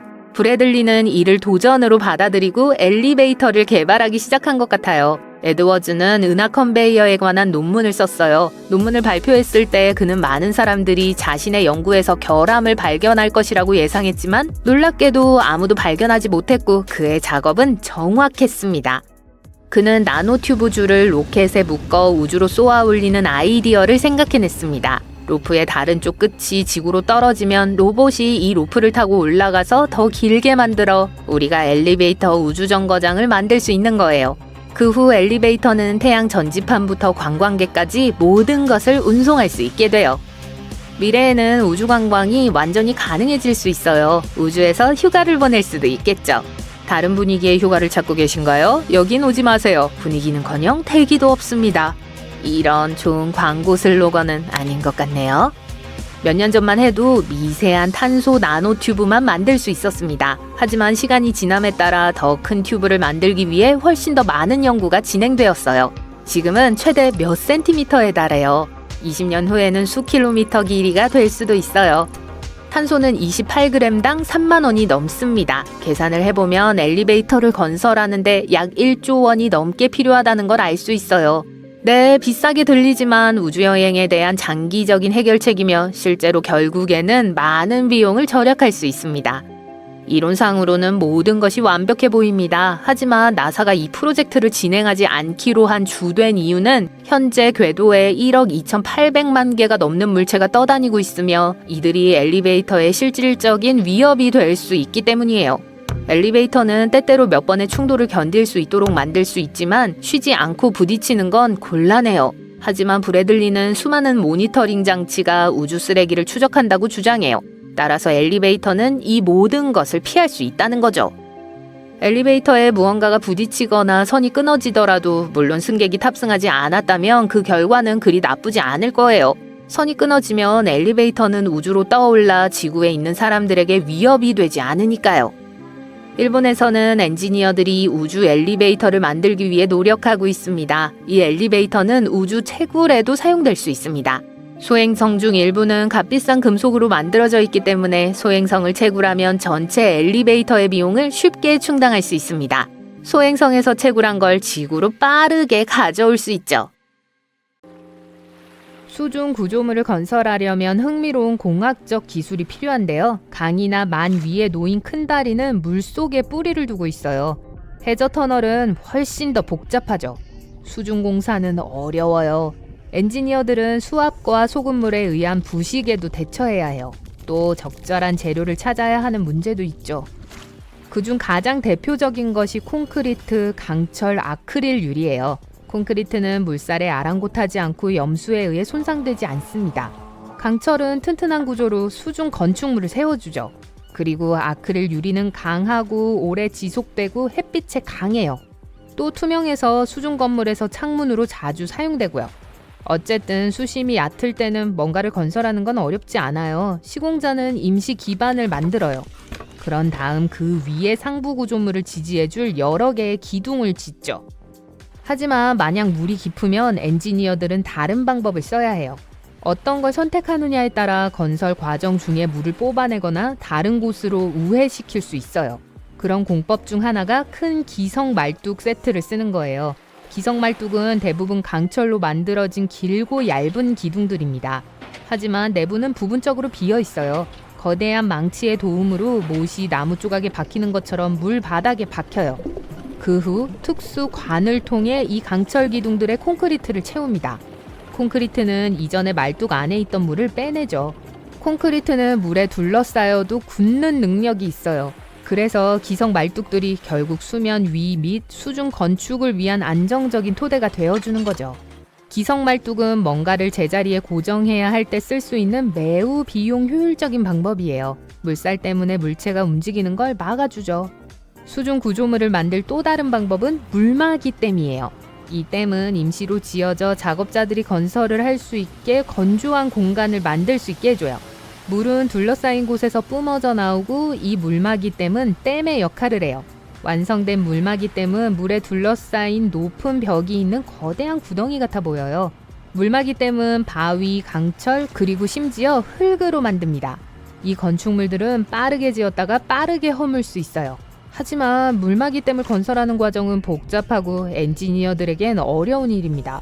건물이 떠내려가거나 붕괴되지 않도록 해야 하거든요. 물막이 댐을 건설하는 가장 간단한 방법은 흙을 많이 쌓아 올리는 거예요. 하지만 이런 경우 인부들은 보통 어떻게든 건축물을 더 튼튼하게 해야 해요. 그러면 물에 의한 손상으로부터 보호하는 데 도움이 되죠. 일단 물막이 댐이 완성되면 내부의 물은 펌프로 빼냅니다. 가끔 깊고 튼튼한 물막이 댐을 건설하는 건 엄청 비싸요. 그런 경우 건설업자들은 물막이 댐 벽을 통해 여분의 물이 스며들 때 그걸 없애기 위해 여러 개의 강력한 펌프를 사용해요. 만약 물막이 댐이 무너지기 시작하면 이 과정은 느리고 운 좋게 예상이 가능해요. 건설 현장에는 주 펌프뿐만 아니라 백업 펌프도 있습니다. 비상시엔 백업 펌프를 과구동시킬 수 있어요. 그러면 사람들이 대피할 시간 동안 물이 들어오지 못하죠. 물막이 댐은 교량 건설 시 가장 많이 사용돼요. 하지만 현대의 크루즈 여객선과 같은 큰 배의 수리가 필요할 때 엔지니어들도 물막이 댐을 사용합니다. 그런 배들은 육지로 끌어올리기엔 너무 크거든요. 그리고 물막이 댐은 완벽하게 건조한 수문이 되죠. 배는 완전히 수면 위로 올라오고 정비사들은 이 배가 어디에 있든 수리할 수 있습니다. 또 여객선을 확장해야 할 때 엔지니어들은 그 주변에 물막이 댐을 건설해요. 그런 다음 내부의 물을 모두 퍼내서 건조한 작업 공간을 만들죠. 배는 두 조각으로 나뉘고 확장의 과정이 시작돼요. 물막이 댐에는 몇 가지 유형이 있어요. 버팀대형, 셀룰러형, 록필형 또는 토성형이 있어요. 각각 유형에 대해 엔지니어들은 벽이 지면에 들어가야 할 최적의 깊이를 알아내야 해요. 그건 토양의 종류와 저수지 자체에 달려 있습니다. 버팀대형 물막이 댐은 주로 얕은 물에서 건설할 때 사용돼요. 이 구조물은 사실 널 말뚝 벽이에요. 가장자리가 맞물려 있죠. 보통 강철로 만들고요. 하지만 재료는 콘크리트나 목재로 보강할 수 있습니다. 널 말뚝은 필요한 영역 주위에 상자 같은 구조로 만듭니다. 셀룰러형 물막이 댐 또한 널 말뚝으로 만들어져요. 하지만 이 경우엔 말뚝은 특별한 모양을 하고 있어요. 연결된 후 흙이나 점토로 채워지는 칸을 형성하죠. 차례로 그 칸은 방수벽을 만들어내요. 이 구조물 덕분에 굉장히 안정적이에요. 록필 물막이 댐은 건설 현장에 바위가 많을 때 사용해요. 이건 흙 위에 짓습니다. 이러면 물이 물막이 댐으로 스며드는 걸 막을 수 있죠. 또 바위는 보강 역할을 해줍니다. 토성형 물막이 댐은 수심이 3m 미만인 지역에 건설해요. 진흙, 모래, 심지어 흙과 같은 가까이에 있는 물질들도 만들어요. 또 단일벽과 이중벽 물막이 댐도 있어요. 단일벽 유형은 건설 면적이 크지 않고 깊이가 6m 이상일 때 사용해요. 이런 물막이 댐은 일반적으로 교량 건설에 필수죠. 목재나 나무널 말뚝은 바다나 강 바닥에 설치됩니다. 그런 다음 안쪽에 철이나 강철 널 말뚝을 덧붙입니다. 양쪽 벽에 인부들이 반쯤 채워진 모래 주머니를 놓아요. 마지막으로 물을 퍼내면 물막이 댐은 사용할 준비가 되는 거죠. 이중벽 물막이 댐 방식은 공사구역이 넓을 때 그리고 수심이 매우 깊을 때 사용합니다. 이런 건설 현장에선 더 강력한 지원이 필요하거든요. 더 강한 이중벽 물막이 댐은 벽이 2개 있어서 더 안정적이에요. 2개의 말뚝이 사이에 약간의 공간을 두고 물 바닥에 박혀요. 깊을수록 벽 사이의 공간이 커져요. 그런 다음 서로 같이 붙이고 그 후 그 공간은 흙으로 채웁니다. 물막이 댐은 싸지 않아요. 즉 하나를 하나의 프로젝트에 쓰면 다른 선택권은 없단 뜻이에요. 예를 들어 영구적 댐을 건설하는데 가장 좋은 방법이에요. 후버댐이 지어졌을 때 콜로라도 강에서 물을 빼내기 위해 몇 개의 물막이댐을 세웠습니다. 프로젝트가 끝나자마자 물은 다시 물막이댐으로 퍼 넣어졌어요. 그리고 그 벽은 어떤 유형이든 없애야 했죠. 수중 건설의 또 다른 공법은 케이슨이에요. 물에 넣어지는 방수 구조물들이죠. 열린 상태에서도 내부는 건조한 상태를 유지해요.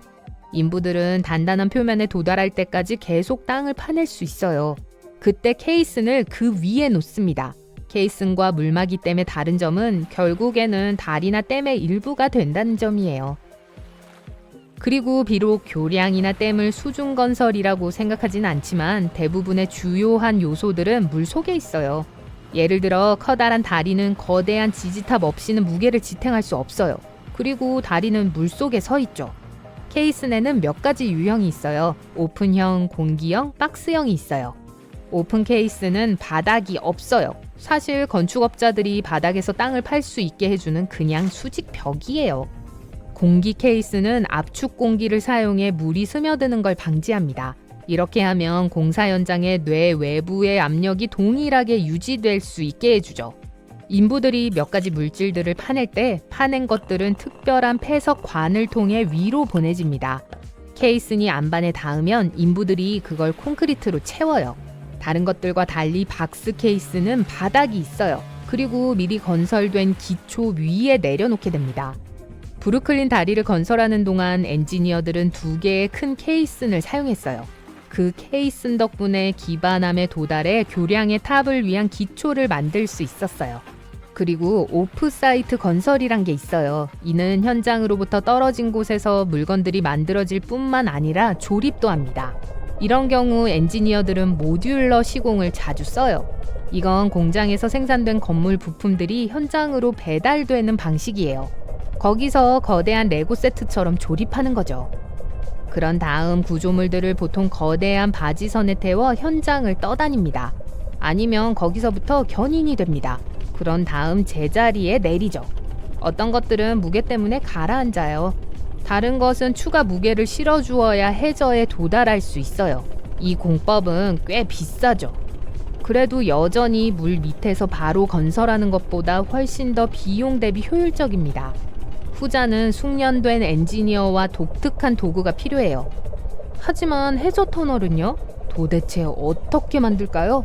현대의 터널들은 거대한 터널 뚫는 굴착기의 도움으로 건설돼요. 별명도 있죠. 두더지라고요. 비록 그런 공법의 비용이 수십억으로 엄청나지만 긴 터널을 만드는데 시간이 거의 들지 않아요. 기계가 앞으로 아주 천천히 움직여요. 회전하는 원반 커터가 있는 특별한 원형 플레이트를 갖고 있어요. 쉽게 단단한 바위를 가루로 만들 수 있죠. 그런 다음 바위는 바깥쪽 컨베이어 벨트로 떨어져요. 또 다른 공법은 이 바위를 두더지가 지나간 자리를 따라 터널 라이닝을 만드는 거예요. 이렇게 해서 두더지는 터널을 뚫을 뿐만 아니라 나중에 터널을 지탱할 벽도 보강해 줍니다. 이 기법과 터널 뚫는 거대한 11개의 기계들은 50km 길이의 해협 터널을 만드는 데 사용되었어요. 그리고 전체 과정은 3년밖에 걸리지 않았어요. 절삭식 공법은 물속에 터널을 만드는 또 다른 방법이에요. 우선 인부들은 해저나 강바닥에 도랑을 파요. 그런 다음 미리 만들어진 콘크리트나 강철 관을 그곳에 놓습니다. 관들이 두꺼운 바위층으로 덮인 후에 부분들을 연결해 줍니다. 인부들이 해야 할 일은 물을 퍼내는 것 뿐이에요. 로건 공항과 사우스 보스턴을 연결하는 테트 윌리엄스 터널을 바로 이렇게 만들었죠. 그 당시 각각 91m가 넘는 12개의 거대한 강철관을 썼어요. 그리고 관에는 이미 완전히 건설되어 있는 도로가 들어있었죠. 페루 남부의 사막 상공을 비행하다 보면 녹슨 붉은색 배경에 흰색 선이 뚜렷하게 보이는 것을 볼 수 있습니다. 자세히 보면 직선, 직사각형, 삼각형, 소용돌이 등 선명한 도형을 볼 수 있죠. 마치 거대한 그림의 일부인 것 같아요. 원숭이, 고래, 콘도르, 벌새 등이 눈에 들어옵니다.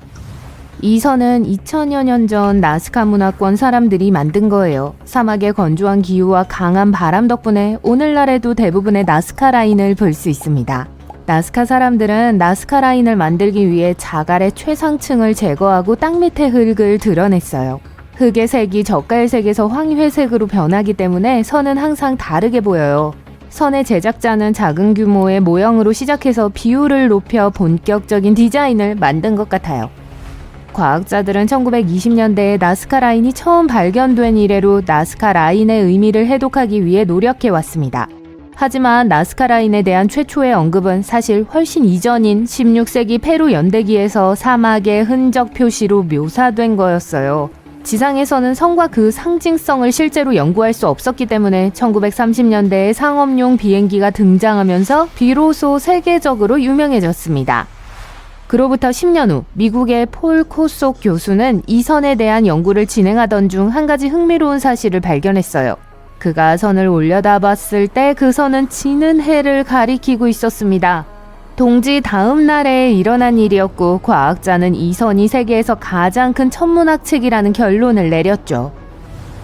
선의 여인이라는 별명을 얻은 독일의 과학자 마리아 라이셰는 상형 문자가 달력 역할을 하며 일종의 천문학적 목적이 있다는 이론을 지지했습니다. 그녀는 40년이라는 긴 세월을 선 연구에 바쳤고 선들을 하나하나 훑어봤어요. 또한 그녀는 원치 않는 방문객으로부터 선들을 보호하기 위해 성과 가까운 작은 집으로 이사했습니다. 그러던 1970년대에 미국 연구원들은 천문학 관련 이론에 의문을 제기했습니다. 1년에 20분 정도만 비가 내리는 지구상에서 가장 건조한 지역 중 하나인 나스카에서 물은 진정한 보물이며 직선과 사다리꼴은 물과 관련이 있을 것이라고 지적했죠. 물을 얻고 농작물을 더 비옥하게 만들기 위해 지역 주민들이 조직한 의식을 위한 장소를 가리키고 있을 수도 있습니다. 안데스 지역의 동물 이미지도 물과 관련이 있어요.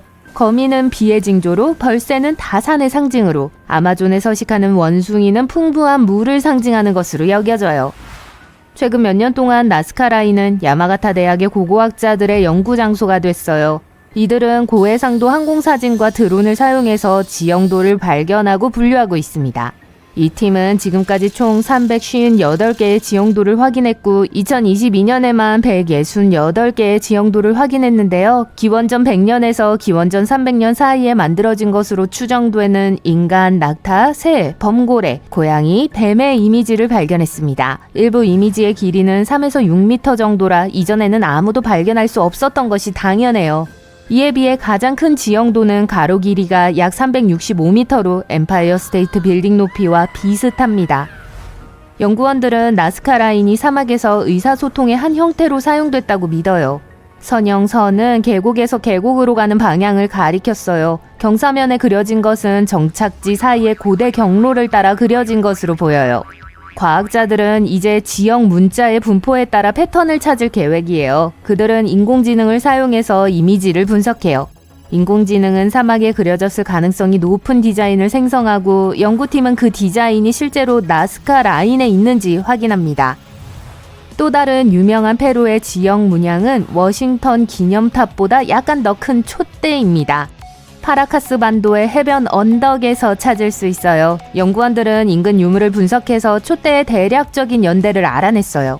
기원전 200년경으로 거슬러 올라가는 것으로 보입니다. 그림은 모래 깊숙이 새겨져 있어요. 결코 촛대처럼 보이도록 의도된 게 아니고요. 한 설에 따르면 잉카 신을 기쁘게 하기 위해 삼지창을 담게 그렸다고 해요. 또 다른 유명한 설은 선원들이 항해용 등대로 사용했다는 거예요. 미시시피 강에 있는 에피지 마운드 국립기념물에는 195개의 아메리카 원주민 고분이 있습니다. 대부분은 원뿔형이고 새, 사슴, 거북이, 곰, 표범처럼 생긴 것도 몇 개 있어요. 과학자들은 이 고분들이 기원전 450년경으로 거슬러 올라간다는 사실을 밝혀냈고 이미지들은 다소 더 젊다고 해요. 고분을 조사한 결과 구리, 뼈, 석기 도구가 일부 발견됐어요. 건설자들의 후손들은 이 고분이 의식 장소로 사용됐다고 말합니다. 이 이야기는 대대로 전해져 내려오고 있어요. 일부 역사가들은 이 고분이 천상의 사건이나 영토를 표시하는 데 사용됐을 수도 있다고 믿어요. 미국 남서부와 멕시코 인근 지역에는 땅에 새겨진 거대한 이미지인 인타글리오가 300개도 넘게 있습니다. 그중 가장 유명한 곳은 콜로라도강 서쪽에 있는 캘리포니아의 블라이스 인타글리오예요. 블라이스 자이언츠는 인간과 동물을 포함한 6개의 인물로 구성된 그룹입니다. 과학자들은 이 이미지가 450년에서 2000년 전의 것으로 추정하고 있어요. 현지 모하비 부족에 따르면 생명의 창조자 무스타모의 이미지가 있다고 합니다. 이 동물 조각상에는 그의 조력자 역할을 한 퓨마가 그려져 있는데 가장 큰 조각상은 피사의 사탑과 거의 맞먹는 높이예요. 인타글리오의 제작자들은 사막의 어두운 바위를 긁어내서 밝은 흙이 드러날 때까지 깎아내야 했어요. 지상에서는 거의 눈에 띄지 않습니다. 그래서 1930년대에 이르러 그 위를 비행하던 조종사가 우연히 내려다봤을 때서야 발견됐어요. 여전히 거인을 보는 가장 좋은 방법은 헬리콥터를 이용하는 거예요. 카자흐스탄은 북쪽에 있는 약 260개의 토석으로 이루어진 나스카 라인을 자랑할 수 있습니다. 스텝 지오글리프는 사각형, 십자가, 원, 세 갈래로 갈라진 디자인 등 다양한 기하학적 모양으로 이루어져 있어요. 이미지 제작자는 흙, 바위, 목재와 같은 재료를 사용해서 땅에서 만들었습니다. 2007년 한 지역 경제학자가 구글어스를 검색하던 중 이 지형도를 처음 발견했는데 고고학자들은 이 구조물이 8,000년 전으로 거슬러 올라간다고 추정하고 있지만 누가 왜 만들었는지는 아직 밝혀지지 않았어요. 한 가설에 따르면 이 선들이 태양의 움직임을 추적하는 데 도움이 됐다고 하네요. 이 선들이 페루에 있는 것보다 훨씬 오래됐다는 점에서 나사는 이 발견에 관심을 가졌습니다. 그들은 우주에서 대초원 암각화의 사진을 찍어 그 수수께끼를 풀기 위해 노력했어요. 이 선들을 특별하게 만드는 또 다른 사실은 선들이 얼마나 거대한지인데요. 가장 큰 선 중 하나는 항공모함만큼이나 긴 측면을 가지고 있습니다. 이를 만들 수 있는 유일한 인간은 석기 시대의 유목민 부족이었을 거예요. 하지만 그들이 그런 고급 도구를 가지고 있었을 가능성은 거의 없습니다. 만약 그랬다면 고고학자들은 오래전 조상들의 능력에 대해 다시 생각해야 할걸요? 복잡한 프로젝트를 위해 이렇게 많은 인원을 조직해서 함께 작업하는 건 놀라운 일이에요. 영국 옥스퍼드셔의 푸른 언덕 위에 있는 백마는 현대 미술 작품으로 쉽게 지나칠 수 있지만 사실 가장 오래된 지형 문양 중 하나입니다. 청동기 시대와 철기 시대 사이에 만들어졌고 영국에서 가장 오래된 분필로 깎은 언덕 그림이죠. 누가 만들었든 간에 잔디를 제거해야만 토양의 백악질 부분을 드러낼 수 있었어요. 과학자들은 이 예술 작품이 왜 만들어졌는지 추측만 할 수 있을 뿐이에요. 다산의 상징이거나 영토를 표시하는 방법이었을 수도 있어요. 항공사진은 토양으로 인해 말이 시간이 지남에 따라 변화했음을 증명합니다. 지금 우리가 보는 것보다 더 큰 말 모양이 드러나는 데는 몇 세기가 걸렸어요.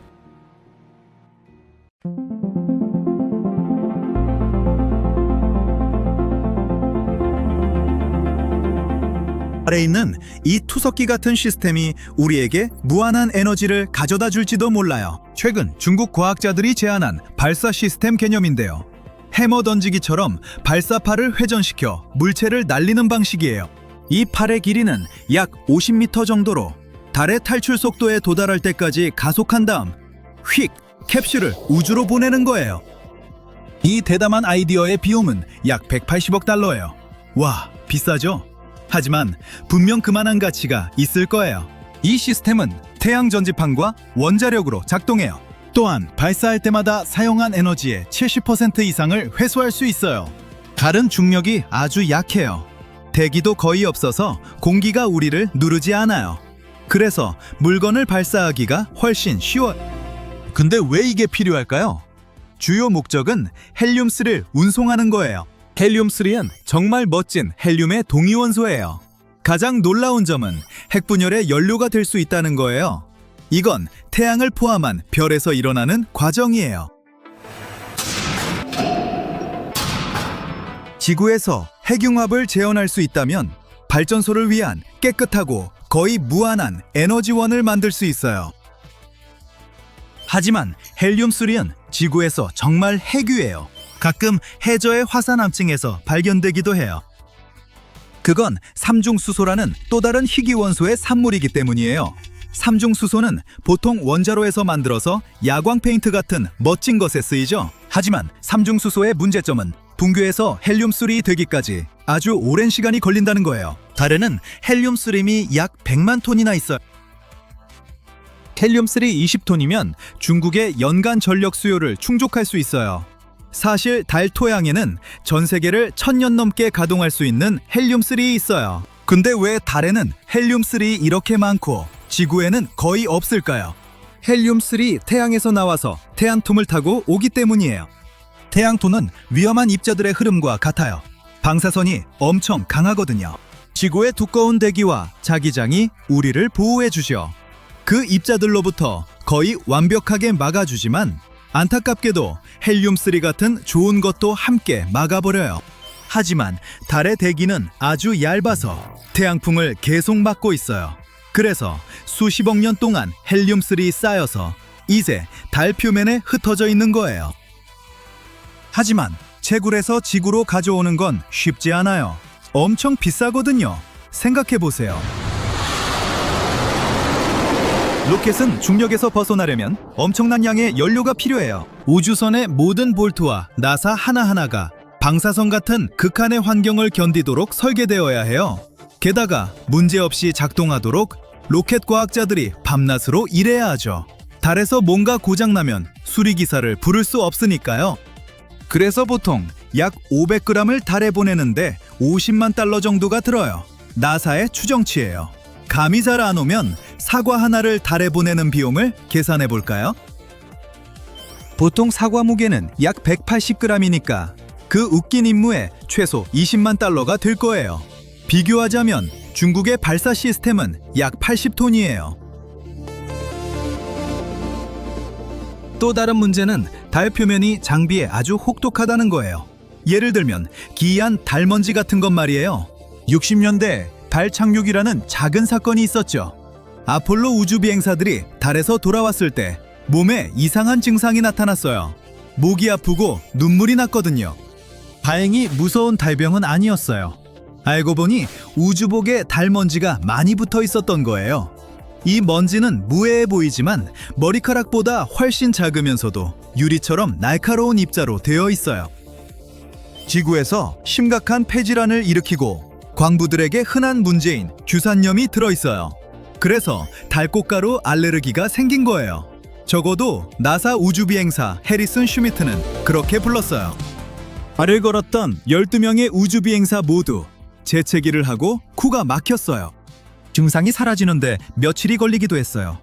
먼지가 우주선 안에까지 들어와서 탄화약 냄새가 났대요. 이 고약한 먼지는 인간과 장비 모두에게 해로울 수 있어요. 우주복 부츠를 손상시키고 아폴로 임무 때 샘플을 담던 용기의 밀봉도 망가뜨렸어요. 말했듯이 유리처럼 날카롭고 뾰족해요. 그래서 접촉하는 모든 표면을 긁고 갈고 마모시켜요. 금속이든 유리든 사람이든 상관없이요. 먼지가 워낙 많아서 장비가 빨리 고장나고 멈춰버려요. 이건 달 임무의 여러 장애물 중 하나일 뿐이에요. 그래서 과학자들은 귀중한 헬륨스를 얻기 위해 기발한 아이디어를 내야 해요. 중국 과학자들의 프로젝트는 이상한 공상과학 발명품처럼 보이지만 물자를 지구로 보내는 비용 효율적인 방법이에요. 하루에 2번 물건을 던질 수 있고 현재 방식보다 90% 저렴해요. 전기만 있으면 되고 연료가 필요 없어서 시스템이 작고 설치가 쉬워요. 소중한 헬륨3 외에도 이 투석기는 우주 채굴과 대형 발사체 기술 발전에도 도움이 될 거예요. 달 먼지 따위는 두렵지 않아요. 최소 20년은 버틸 수 있어요. 중국의 초대형 로켓으로 달에 운반해야 해요. 하지만 이 아이디어는 새로운 게 아니에요. 로버트 A. 하인라인의 달은 무자비한 밤의 여왕이라는 소설이 있었어요. 이야기 속에서 달 식민지가 전자기 투석기를 사용해 밀과 물얼음을 지구로 보내요. 룬이라고 불리는 식민지 주민들이 결국 이 투석기를 장악하면서 상황이 꽤 격해져요. 그들은 식민지를 독립세계로 인정하지 않으면 지구에 바위를 쏘겠다고 협박해요. 웃기게 들리지만 달에서 던진 큰 바위는 도시 하나를 날려버릴 수 있어요. 운석 충돌처럼 화재와 건물 파괴, 더 심한 피해가 생길 거예요. 하지만 과학자들은 이 투석기 아이디어를 오래전부터 논의해 왔어요. 수십 년 동안 전자기 시스템으로 달에서 지구로 자원을 보내는 방법을 찾으려 했어요. 몇 가지 과제도 있어요. 예를 들어 과학자들은 헬륨3을 달 토양에서 정확히 어떻게 추출할지 언급하지 않았어요. 이 발사 시스템을 울퉁불퉁한 달 표면에 설치하는 것도 어려울 거예요. 또한 고속에서 시스템이 안정적으로 유지되고 달의 극심한 온도 변화와 우주선, 강렬한 태양 복사를 견딜 수 있어야 해요. 그래서 개발에 시간이 좀 걸릴 거예요. 중국은 2030년까지 시스템의 핵심 부품을 준비하길 바라고 있어요. 본격적인 가동은 2045년에 시작될 수 있어. 중국은 달에 대한 계획이 많아요. 예를 들어 2035년까지 달 남극에 연구기지를 건설하려고 해요. 하지만 중국만 이 우주 경쟁에 뛰어든 건 아니에요. 나사도 그때쯤 화성에 사람을 보낼 계획이니까 2030년대는 우주 탐사의 놀라운 시대가 될 거예요. 달 경제에 참여하는 미국 스타트업도 있어요. 달에 우주 비행사를 착륙시키고 10년에서 20년 안에 실제로 사람들이 살게 하려는 곳들이에요. 이 식민지의 목표 중 하나는 경제 성장을 촉진하고 새 일자리를 만드는 거예요. 대부분 채굴 활동과 관련될 거고 2개의 우주 식민지가 생기면 뭔가 해결책을 찾아야 할 거예요. 오늘은 여기까지예요. 호기심이 풀렸다면 영상에 좋아요 누르고 친구들과 공유해주세요. 더 보고 싶으면 이 영상을 클릭하고 브라이트 사이드와 함께해요. 우와, 과학자들이 양자 순간이동에 성공했어요. 미래에는 핀란드의 눈 덮인 마을에서 몰디브의 해변에 0.5초 만에 도착할 수 있을 거라고 생각하실지도 모르겠네요. 비행기 값을 얼마나 절약할 수 있을지 상상해보세요. 하지만 잠깐만요. 그렇게 앞서가지 마세요. 과학자들은 한 양자 컴퓨터에서 다른 양자 컴퓨터로 양자 정보 한 조각을 전송하는 데 성공했을 뿐이에요. 두 컴퓨터 사이의 거리는 2m였지만 그 정보 조각은 마치 거리가 전혀 없는 것처럼 움직였어요. 무슨 일이 일어났는지 이해하기는 쉽지 않아요. 이를 위해 우주에서 가장 강력한 컴퓨터인 여러분의 뇌를 이용하겠습니다. 옥스포드의 과학자들은 양자 정보를 순간 이동시키는 방법을 알아냈습니다. 일반 정보는 비트로 구성되지만 양자 정보는 큐비트로 구성돼요. 그리고 차이가 있어요. 작은 스위치를 상상해보세요. 스위치가 꺼져 있으면 0을 의미하고 켜져 있으면 1을 의미합니다. 그리고 일반 컴퓨터는 이 정보로 작동해요. 큐비트는 0과 1을 동시에 나타내요. 즉 스위치를 보기 전까지는 스위치가 켜져 있는지 아닌지 알 수 없어요. 이것은 스위치가 중첩되어 있다는 걸 의미합니다. 관찰할 때에만 1 또는 0 중 하나의 상태가 돼요. 따라서 양자 컴퓨터는 중첩을 나타내는 큐비트로 작동해요. 측정하기 전까지 큐비트는 한 번에 모든 위치에 있어요. 하지만 측정 후에는 0 또는 1로 표시됩니다. 이 독특한 기능 덕분에 양자 컴퓨터는 여러 작업을 동시에 수행할 수 있어요. 양자 세계에서는 시험을 볼 때 한 문제씩 차례로 해결하지 않습니다. 모든 작업을 동시에 작성해요. 양자 순간이동을 이해하기 위해 가장 먼저 기억해야 할 것이 바로 이것입니다. 두 번째는 얽힘입니다. 과학자들은 두 입자를 가져다가 서로 얽습니다. 이것은 이제 두 입자가 서로 연결되어 있다는 걸 의미해요. 한 입자의 특정 동작이 발생하면 다른 입자에 대해서도 동일한 동작이 즉시 발생해요. 두 개의 펜이 있다고 상상해보세요. 하나는 파란색이고 다른 하나는 빨간색입니다. 각 펜을 별도의 상자에 넣어요. 닫힌 뚜껑 아래에서는 빨간색 또는 파란색 펜이 보이지 않기 때문에 어느 상자에 어느 펜이 들어있는지 알 수 없어요. 그중 한 상자에 든 펜은 빨간색일 수도 있고 파란색일 수도 있습니다. 슈레딩거의 고양이처럼요. 그런 다음 상자 하나를 집어 아마존 정글로 가져가요. 두 번째 상자는 에베레스트 산 정상으로 보냅니다.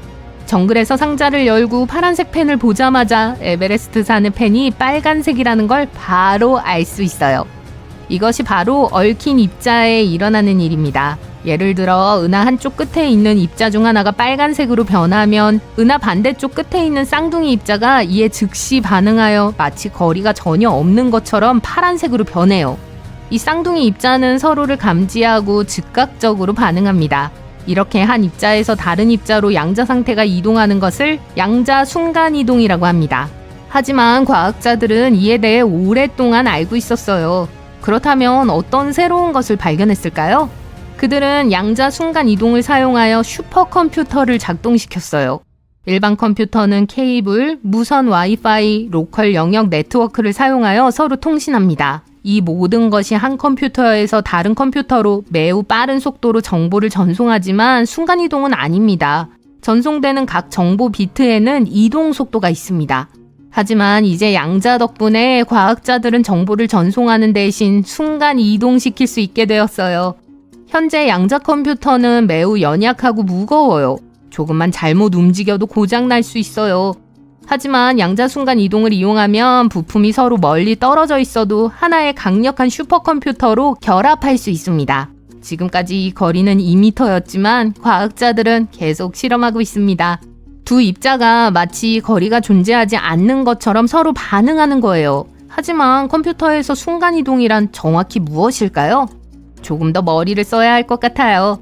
입자는 중첩 상태, 즉 우리가 확인할 때까지 모든 상태에 동시에 있을 수 있습니다. 에베레스트에 있는 펜이 있는 상자처럼요. 과학자들이 한 일은 다음과 같아요. 순간 이동하려는 광자 A라는 빛의 입자가 있다고 상상해보세요. 이미 얽혀있는 광자 B와 C도 있습니다. 광자 B는 첫 번째 컴퓨터에 있어요. 광자 C는 두 번째 컴퓨터에 있습니다. 광자는 서로 반응한다는 걸 기억해요.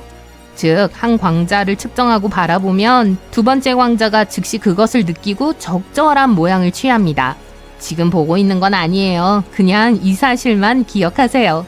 그런 다음 광자 A와 B를 촬영하여 서로 상호작용하게 해요. 특수장치를 사용하여 이 상호작용을 측정해요. 그 후 광자 A를 보면 중첩이 사라집니다. 입자의 마법 속성이 사라집니다. 그런 다음 광자 A와 B의 상호작용에 대한 정보를 다른 컴퓨터로 보내요. 광자 C는 이 정보를 읽고 광자 A의 형태를 취합니다.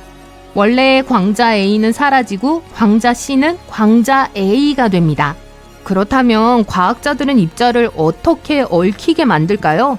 그리고 광자 A가 광자 B와 상호작용하게 만든다는 건 무엇을 의미할까요? 과학자들은 입자를 얽히게 만들기 위해 특별한 결정과 복잡한 기술을 사용해요. 광자 A와 B 사이의 상호작용을 만드는데도 복잡한 과학적 기술이 사용되지만 이런 것들로 우리 뇌에 과부하를 주지 말자고요.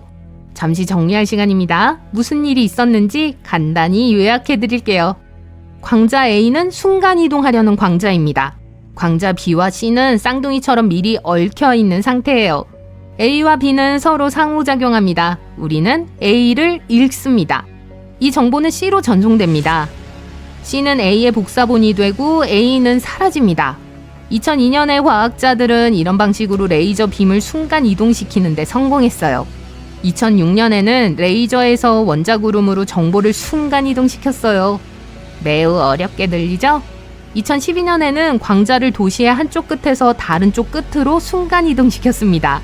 그리고 이제 과학자들은 큐비트의 양자 상태를 두 대의 컴퓨터 사이로 순간 이동시키는데 성공했습니다. 이 기술이 더 발전하면 과학자들은 컴퓨터를 분해하지 않고도 부품을 교체할 수 있게 될 거예요. 예를 들어 양자 컴퓨터 내부에 프로세서에 고장이 났다고 가정해 볼게요. 컴퓨터 전체를 분해하고 프로세서를 제거한 다음 새 프로세서를 장착하고 조각을 다시 조립할 필요가 없습니다. 양자 순간이동 덕분에 컴퓨터 내부에서 프로세서를 즉시 교체할 수 있어요. 이 모든 것이 꽤 복잡하게 들리지만 가장 중요한 질문은 사람들이 순간이동을 할 수 있을까요? 여기에는 몇 가지 문제가 있습니다. 모든 사람은 수조 개의 입자로 구성되어 있기 때문에 사람은 하나의 입자보다 훨씬 더 복잡해요. 또한 인간의 양자 순간이동 모델은 다음과 같습니다. 알프스 산맥에서는 몸 전체의 모든 분자 안에 모든 입자를 측정합니다. 이 모든 정보는 기자의 피라미드로 전송돼요. 그리고 그곳에서 이 정보를 바탕으로 당신의 쌍둥이가 나타나고 알프스에 있는 당신의 몸이 파괴됩니다. 시각적으로 이것은 순간이동이에요. 당신은 한 곳에서 사라지고 동일한 사본이 다른 곳에서 구체화됩니다. 하지만 원래 자아가 파괴되는 이 순간은 조금 무섭지 않나요? 우리의 기억, 특정 사건에 대한 반응, 사고 패턴, 감정, 경험도 모두 아원자 입자 안에 있는 것일까요? 양자 세계의 프리즘을 통해 우리 자신을 바라본다면 육체만 볼 수 있을까요? 우리의 영적 세계는요? 그것을 입자 세계와 동일시할 수 있을까요? 아니면 다른 것일까요? 이 경우 다른 장소에 복사본이 파결되고 나타나는 순간이동은 작동하지 않습니다. 네, 다른 위치로 순간이동할 수 있지만 그게 진짜 당신일까요?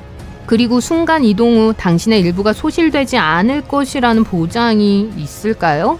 더 순간이동하는 동안 자신의 일부를 또 잃어버리면 어떻게 되죠?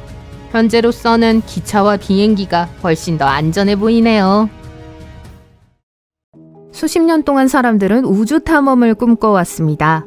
그리고 2000년 이래로 실제로 우주에 사람이 지속적으로 존재해왔어요. 게다가 최근에는 새로운 기록이 나왔죠. 바로 몇 주 전 5개국에서 온 17명의 사람들이 동시에 지구 궤도를 돌았습니다. 이전 기록은 2021년 9월 민간 자금으로 진행된 인스퍼레이션 4 미션에서 세운 건데요. 당시 궤도에 있는 사람의 수는 14명에 달했습니다. 자, 어디 볼까요? 최근 중국 탱궁 우주정거장에 3명이 더 도착했습니다. 같은 정거장에 3명의 우주비행사가 더 있어요. 하지만 그들은 2022년 11월부터 그곳에 있었고 6월에 지구로 돌아올 예정이에요. 현재 국제우주정거장에는 7명이 탑승하고 있습니다. 그리고 4명이 프리덤이라는 이름의 스페이스X의 크루 드래곤을 타고 ISS를 떠났습니다. 그들은 2023년 5월 30일에 성공적으로 지구로 귀환해서 13명이 궤도에 남게 되었어요. 흥미롭게도 현재 기록에는 지구 궤도에 도달한 600번째 사람도 포함되어 있습니다. AX2 임무의 전문가 레이아나 바르나위는 600번째 우주 여행자이자 사우디 최초의 여성 우주인이 되었습니다. 하지만 더 흥미로운 소식이 있어요. 세상에, 지구 궤도뿐만 아니라 우주에서 가장 많은 사람이 머무른 기록도 얼마 전에 경신됐습니다. 불과 5분 남짓한 시간 동안 지속됐는데요. 이 짧은 시간 동안 20명의 사람들이 지구를 떠났습니다. 이 기록은 버진 갤럭틱 유니티 25호 스페이스쉽 2 승무원 6명이 탱궁 우주선에 탑승한 중국인 우주비행사 3명과 국제우주정거장에 탑승한 11명의 우주비행사와 동시에 우주에 체류하면서 수립되었습니다. 이제 분비네요. 국제우주정거장은 항상 지구에서 온 우주여행객의 대부분을 수용해왔어요. 하지만 이 놀라운 기술 발전에 대해 여러분이 아직 들어보지 못한 멋진 사실들이 있을 거예요. ISS는 밤하늘에서 3번째로 밝은 천체입니다. 그리고 가장 멋진 거요? 특별 서비스에 가입하면 ISS가 내 위치 바로 위를 지나갈 때마다 육안으로 볼 수 있는 문자를 받을 수 있어요. 저도 수십 번 봤는데 정말 멋있었어요. 보통 해질녘부터 새벽 사이에 볼 수 있어요. 하지만 아주 빠르니까 준비를 잘 하세요. 초당 8km의 속도로 움직이며 90분마다 지구를 한 바퀴 돌고 있어요. 국제우주정거장은 진정한 기록 경신자입니다. 우주에서 인간이 만든 물체 중 가장 큰 물체예요. 끝에서 끝까지 길이가 110m로 축구장과 거의 같은 길이에요. 무게도 약 450톤에 달해요. ISS에는 8대의 우주선이 동시에 도킹할 수 있어요. 정거장의 작업 및 생활 공간은 침실 6개가 있는 집보다 더 큽니다.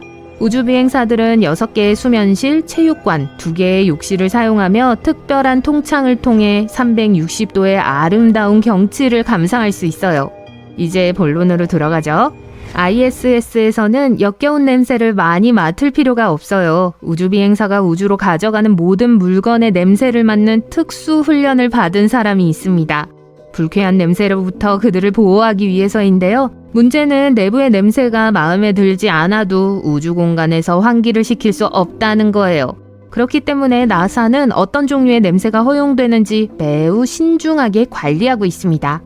또한 사용 후 매번 세탁하는 대신 옷을 버려야 해요. 국제우주정거장에 0.5kg의 짐을 가져가는 데는 최대 $10,000의 비용이 들어요. 그래서 옷이 더러워지면 세탁하는 데 물을 낭비하는 것보다 버리는 것이 더 쉬워요. 잠을 자는 동안에는 주변 공기의 흐름이 매우 원활해야 합니다. 그렇지 않으면 숨을 내쉴 때 내뿜는 이산화탄소가 머리 주위에 거품을 형성해서 산소가 부족해질 수 있어요. 좋지 않죠. 사람들은 흔히 우주에서 무중력을 경험한다고 생각해요. 우주비행사들도 국제우주정거장에서 무중력 상태를 느끼고요. 하지만 그렇지 않아요. 중력은 우주에 존재하는 가장 중요한 힘 중 하나입니다. 중력 덕분에 달이 지구 궤도를 돌 수 있고 태양이 우리 은하계에서 멀리 떠다니지 않습니다. ISS의 우주비행사들은 본격적인 중력이 아니라 아주 작은 중력이라는 뜻의 미세 중력을 경험해요. 우주정거장에서 지구의 중력은 지구 표면의 중력보다 약 10에서 12% 정도 약합니다. 하지만 우주비행사는 끊임없이 자유낙하를 합니다. 우주선 안에 있는 사람, 우주선에 실린 모든 물체는 아래로 떨어지는 것이 아니라 지구 주위의 특정 궤도를 따라 계속 앞으로 떨어집니다. 모두 함께 떨어지고 있기 때문에 승무원과 내부에 있는 물건들은 공중에 떠 있는 것처럼 보입니다. 하지만 우리의 우주 탐사 계획은 국제 우주정거장을 타고 지구 궤도를 도는 것 이상으로 훨씬 더 야심찬 계획이에요. 우리는 달에 탐사선을 보내고 화성에 식민지를 건설할 준비를 하고 있어요. 일부 전문가들은 향후 25년 안에 약 2만 명의 사람들이 지구를 떠날 것이라고 주장합니다. 그러면 전체 항성계를 식민지화하려면 얼마나 많은 사람이 필요할까요? 2002년에 플로리다 대학의 인류학자 존 무어는 150명의 승객을 태운 우주선이 지구를 떠나 다른 항성계로 수천 년의 여정을 떠날 수 있다고 말했습니다. 그리고 도착하면 원래 승무원의 후손들이 새로운 세계의 정착지를 건설할 수 있다고요. 엄청난 일처럼 보이네요. 계속 해볼게요. 가장 가까운 항성계인 프록시마 켄타우리는 지구에서 4.2광년 떨어진 곳에 있어요. 우주에 비교해서 이야기하자면 바로 옆에 있는 거예요. 하지만 우리에게는 너무 멀기 때문에 그곳에 가려면 우주선을 만들어야 해요.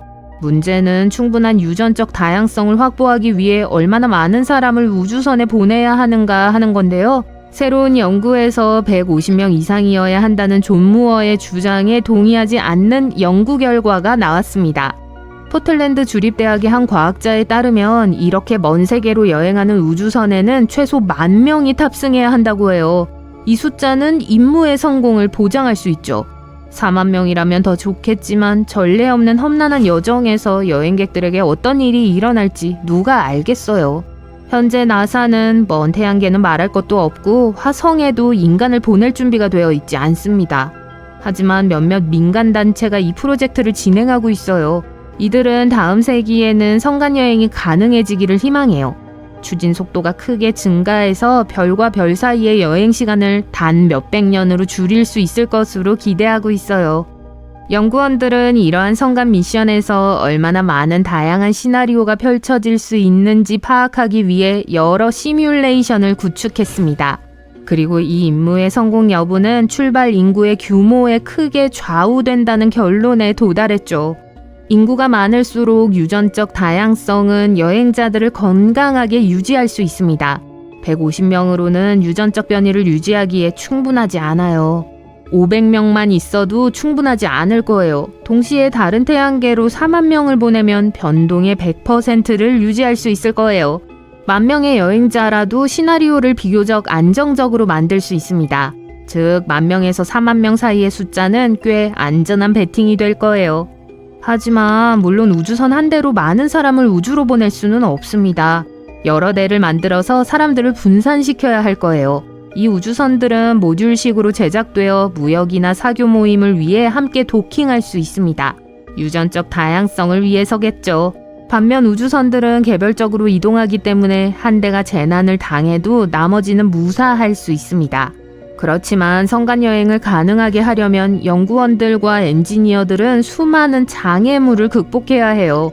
추진 속도를 높이고 우주 생활이 건강에 미치는 부정적인 영향을 해결해야 하고 공기, 물, 식량을 공급하는 자급자족 시스템을 개발해야 해요.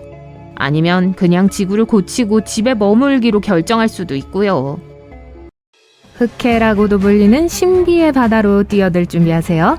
흑해는 캘리포니아주 전체보다 큰 세계에서 가장 큰 내륙 수역입니다.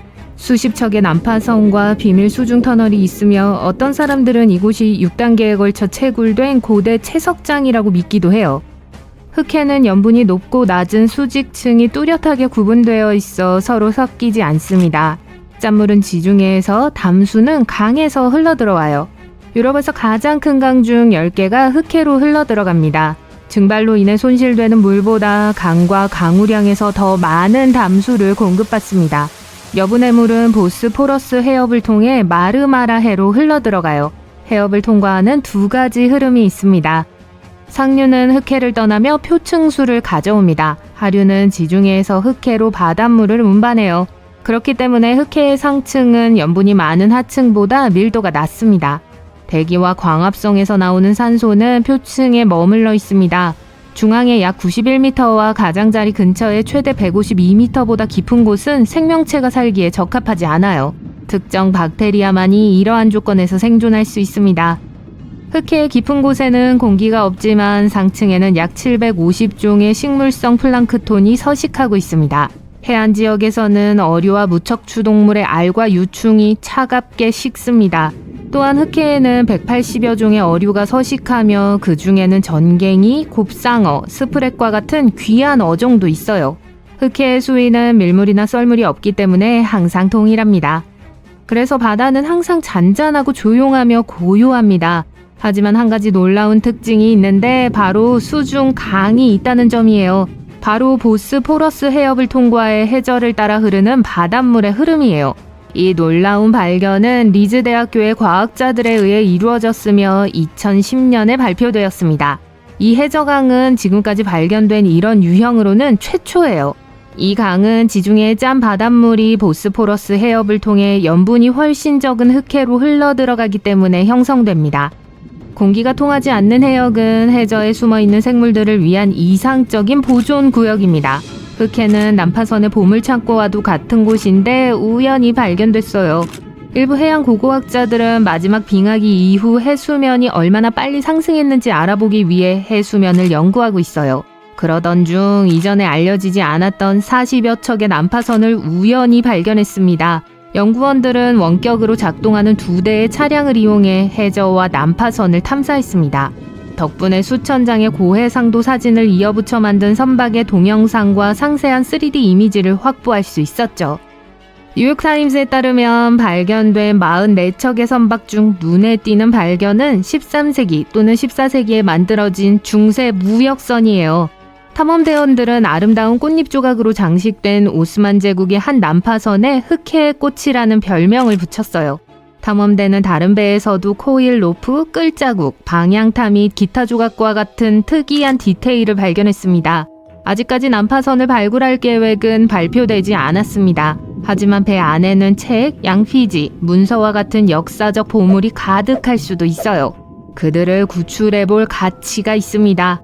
흑해에서 가장 놀라운 발견은 고고학자들이 세계에서 가장 오래된 온전한 난파선이라고 믿는 거예요. 이 배는 2400년이 넘는 세월 동안 그대로 누워 있었습니다. 길이 23m의 이 고대 그리스 선박은 돛대, 방향타, 노를 젓는 벤치 등이 모두 제자리에 있는 채로 수면 아래 1.6km 이상 떨어진 곳에서 발견되었습니다. 연구원들은 이 배가 대형 박물관의 사이렌 꽃병과 같은 고대 그리스 도자기에 묘사된 것과 같은 무역선이었던 것으로 추정하고 있어요. 같은 시기에 만들어진 이 꽃병은 사이렌을 지나 오디세우스를 태운 배를 보여줍니다. 연구팀은 탄소 연대 측정을 위해 작은 조각을 가져갔고 그 결과 인류에게 알려진 가장 오래된 온전한 난파선임을 확인했습니다. 이렇게 정교하고 잘 보존되어 있다는 사실로 고대 세계의 선박 제작자들은 기립박수를 받을 만해요. 미생물이나 벌레, 기타 생물체가 난파선을 갉아먹지 않았으니 배의 상태가 거의 완벽한 건 당연한 일이에요. 타이타닉이 이 바다에 가라앉았다면 지금 훨씬 더 좋은 상태로 발견됐을 거고 불쾌한 수중 미생물에 의해 먹히지 않았을 거예요. 흑해 대홍수 가설이라는 흥미로운 이론이 있는데 약 7500년 전에 거대한 홍수가 일어났다는 주장이에요. 1990년대에 2명의 지질학자가 지구의 기후가 더워지고 빙상이 녹고 해수면이 상승하던 마지막 빙하기 말기에 흑해는 훨씬 작은 담수호였다고 제안했습니다. 보스포러스 해협에 있는 자연댐에 의해 지중해와 분리되어 있었죠. 지구의 해수면이 상승하면서 지중해가 흑해 유역으로 넘쳤습니다. 해수면이 매일 15cm씩 상승하여 해안 정착지가 침수되고 환경이 완전히 바뀌었다는 거예요. 흑해 바닥에서 채취한 샘플은 그 무렵 민물에서 해양생물로 갑작스러운 변화를 보여주며 이는 바닷물이 급격히 유입되었음을 의미합니다. 수중조사에서는 오래된 해안선과 인간이 만든 구조물처럼 보이는 것도 발견되었어요. 즉, 지금은 흑해에 잠긴 지역에 사람들이 살고 있었다는 뜻이죠. 또한 이 홍수의 시기는 유럽, 아시아, 아프리카로의 인류 이주 패턴과 일치하는 것으로 알려져 있습니다. 또한 이번 홍수가 노아의 방주 이야기에 나오는 끔찍한 홍수일 수도 있다고 해요. 대홍수 이론의 비평가들은 증거가 생각만큼 간단하지 않다고 말해요. 어떤 사람들은 흑해의 담수에서 바닷물로의 전환이 한 번의 갑작스러운 홍수보다는 점진적이었다고 생각해요. 그들은 또한 사람들이 물속에 들어가기 전에 정착지를 떠났는지 아니면 그 결과로 떠났는지에 대해 논쟁을 벌이고 있습니다. 약 1세기 전에 오래된 연대기에는 지금의 루마니아와 불가리아에서 시작하여 흑해 아래 터키까지 이어지는 2개의 지하 터널이 있다고 기록되어 있습니다. 과거의 농민들은 이 터널을 이용해 양떼를 오스만 제국과 소아시아 반도의 국가로 이동했습니다. 누가 이 터널을 만들었고 왜 바다 밑에 터널이 있는지는 완전히 미스테리입니다. 언젠가부터 이 터널의 입구는 국가 안보를 위해 봉쇄되었고 삼엄한 경비가 이루어졌습니다.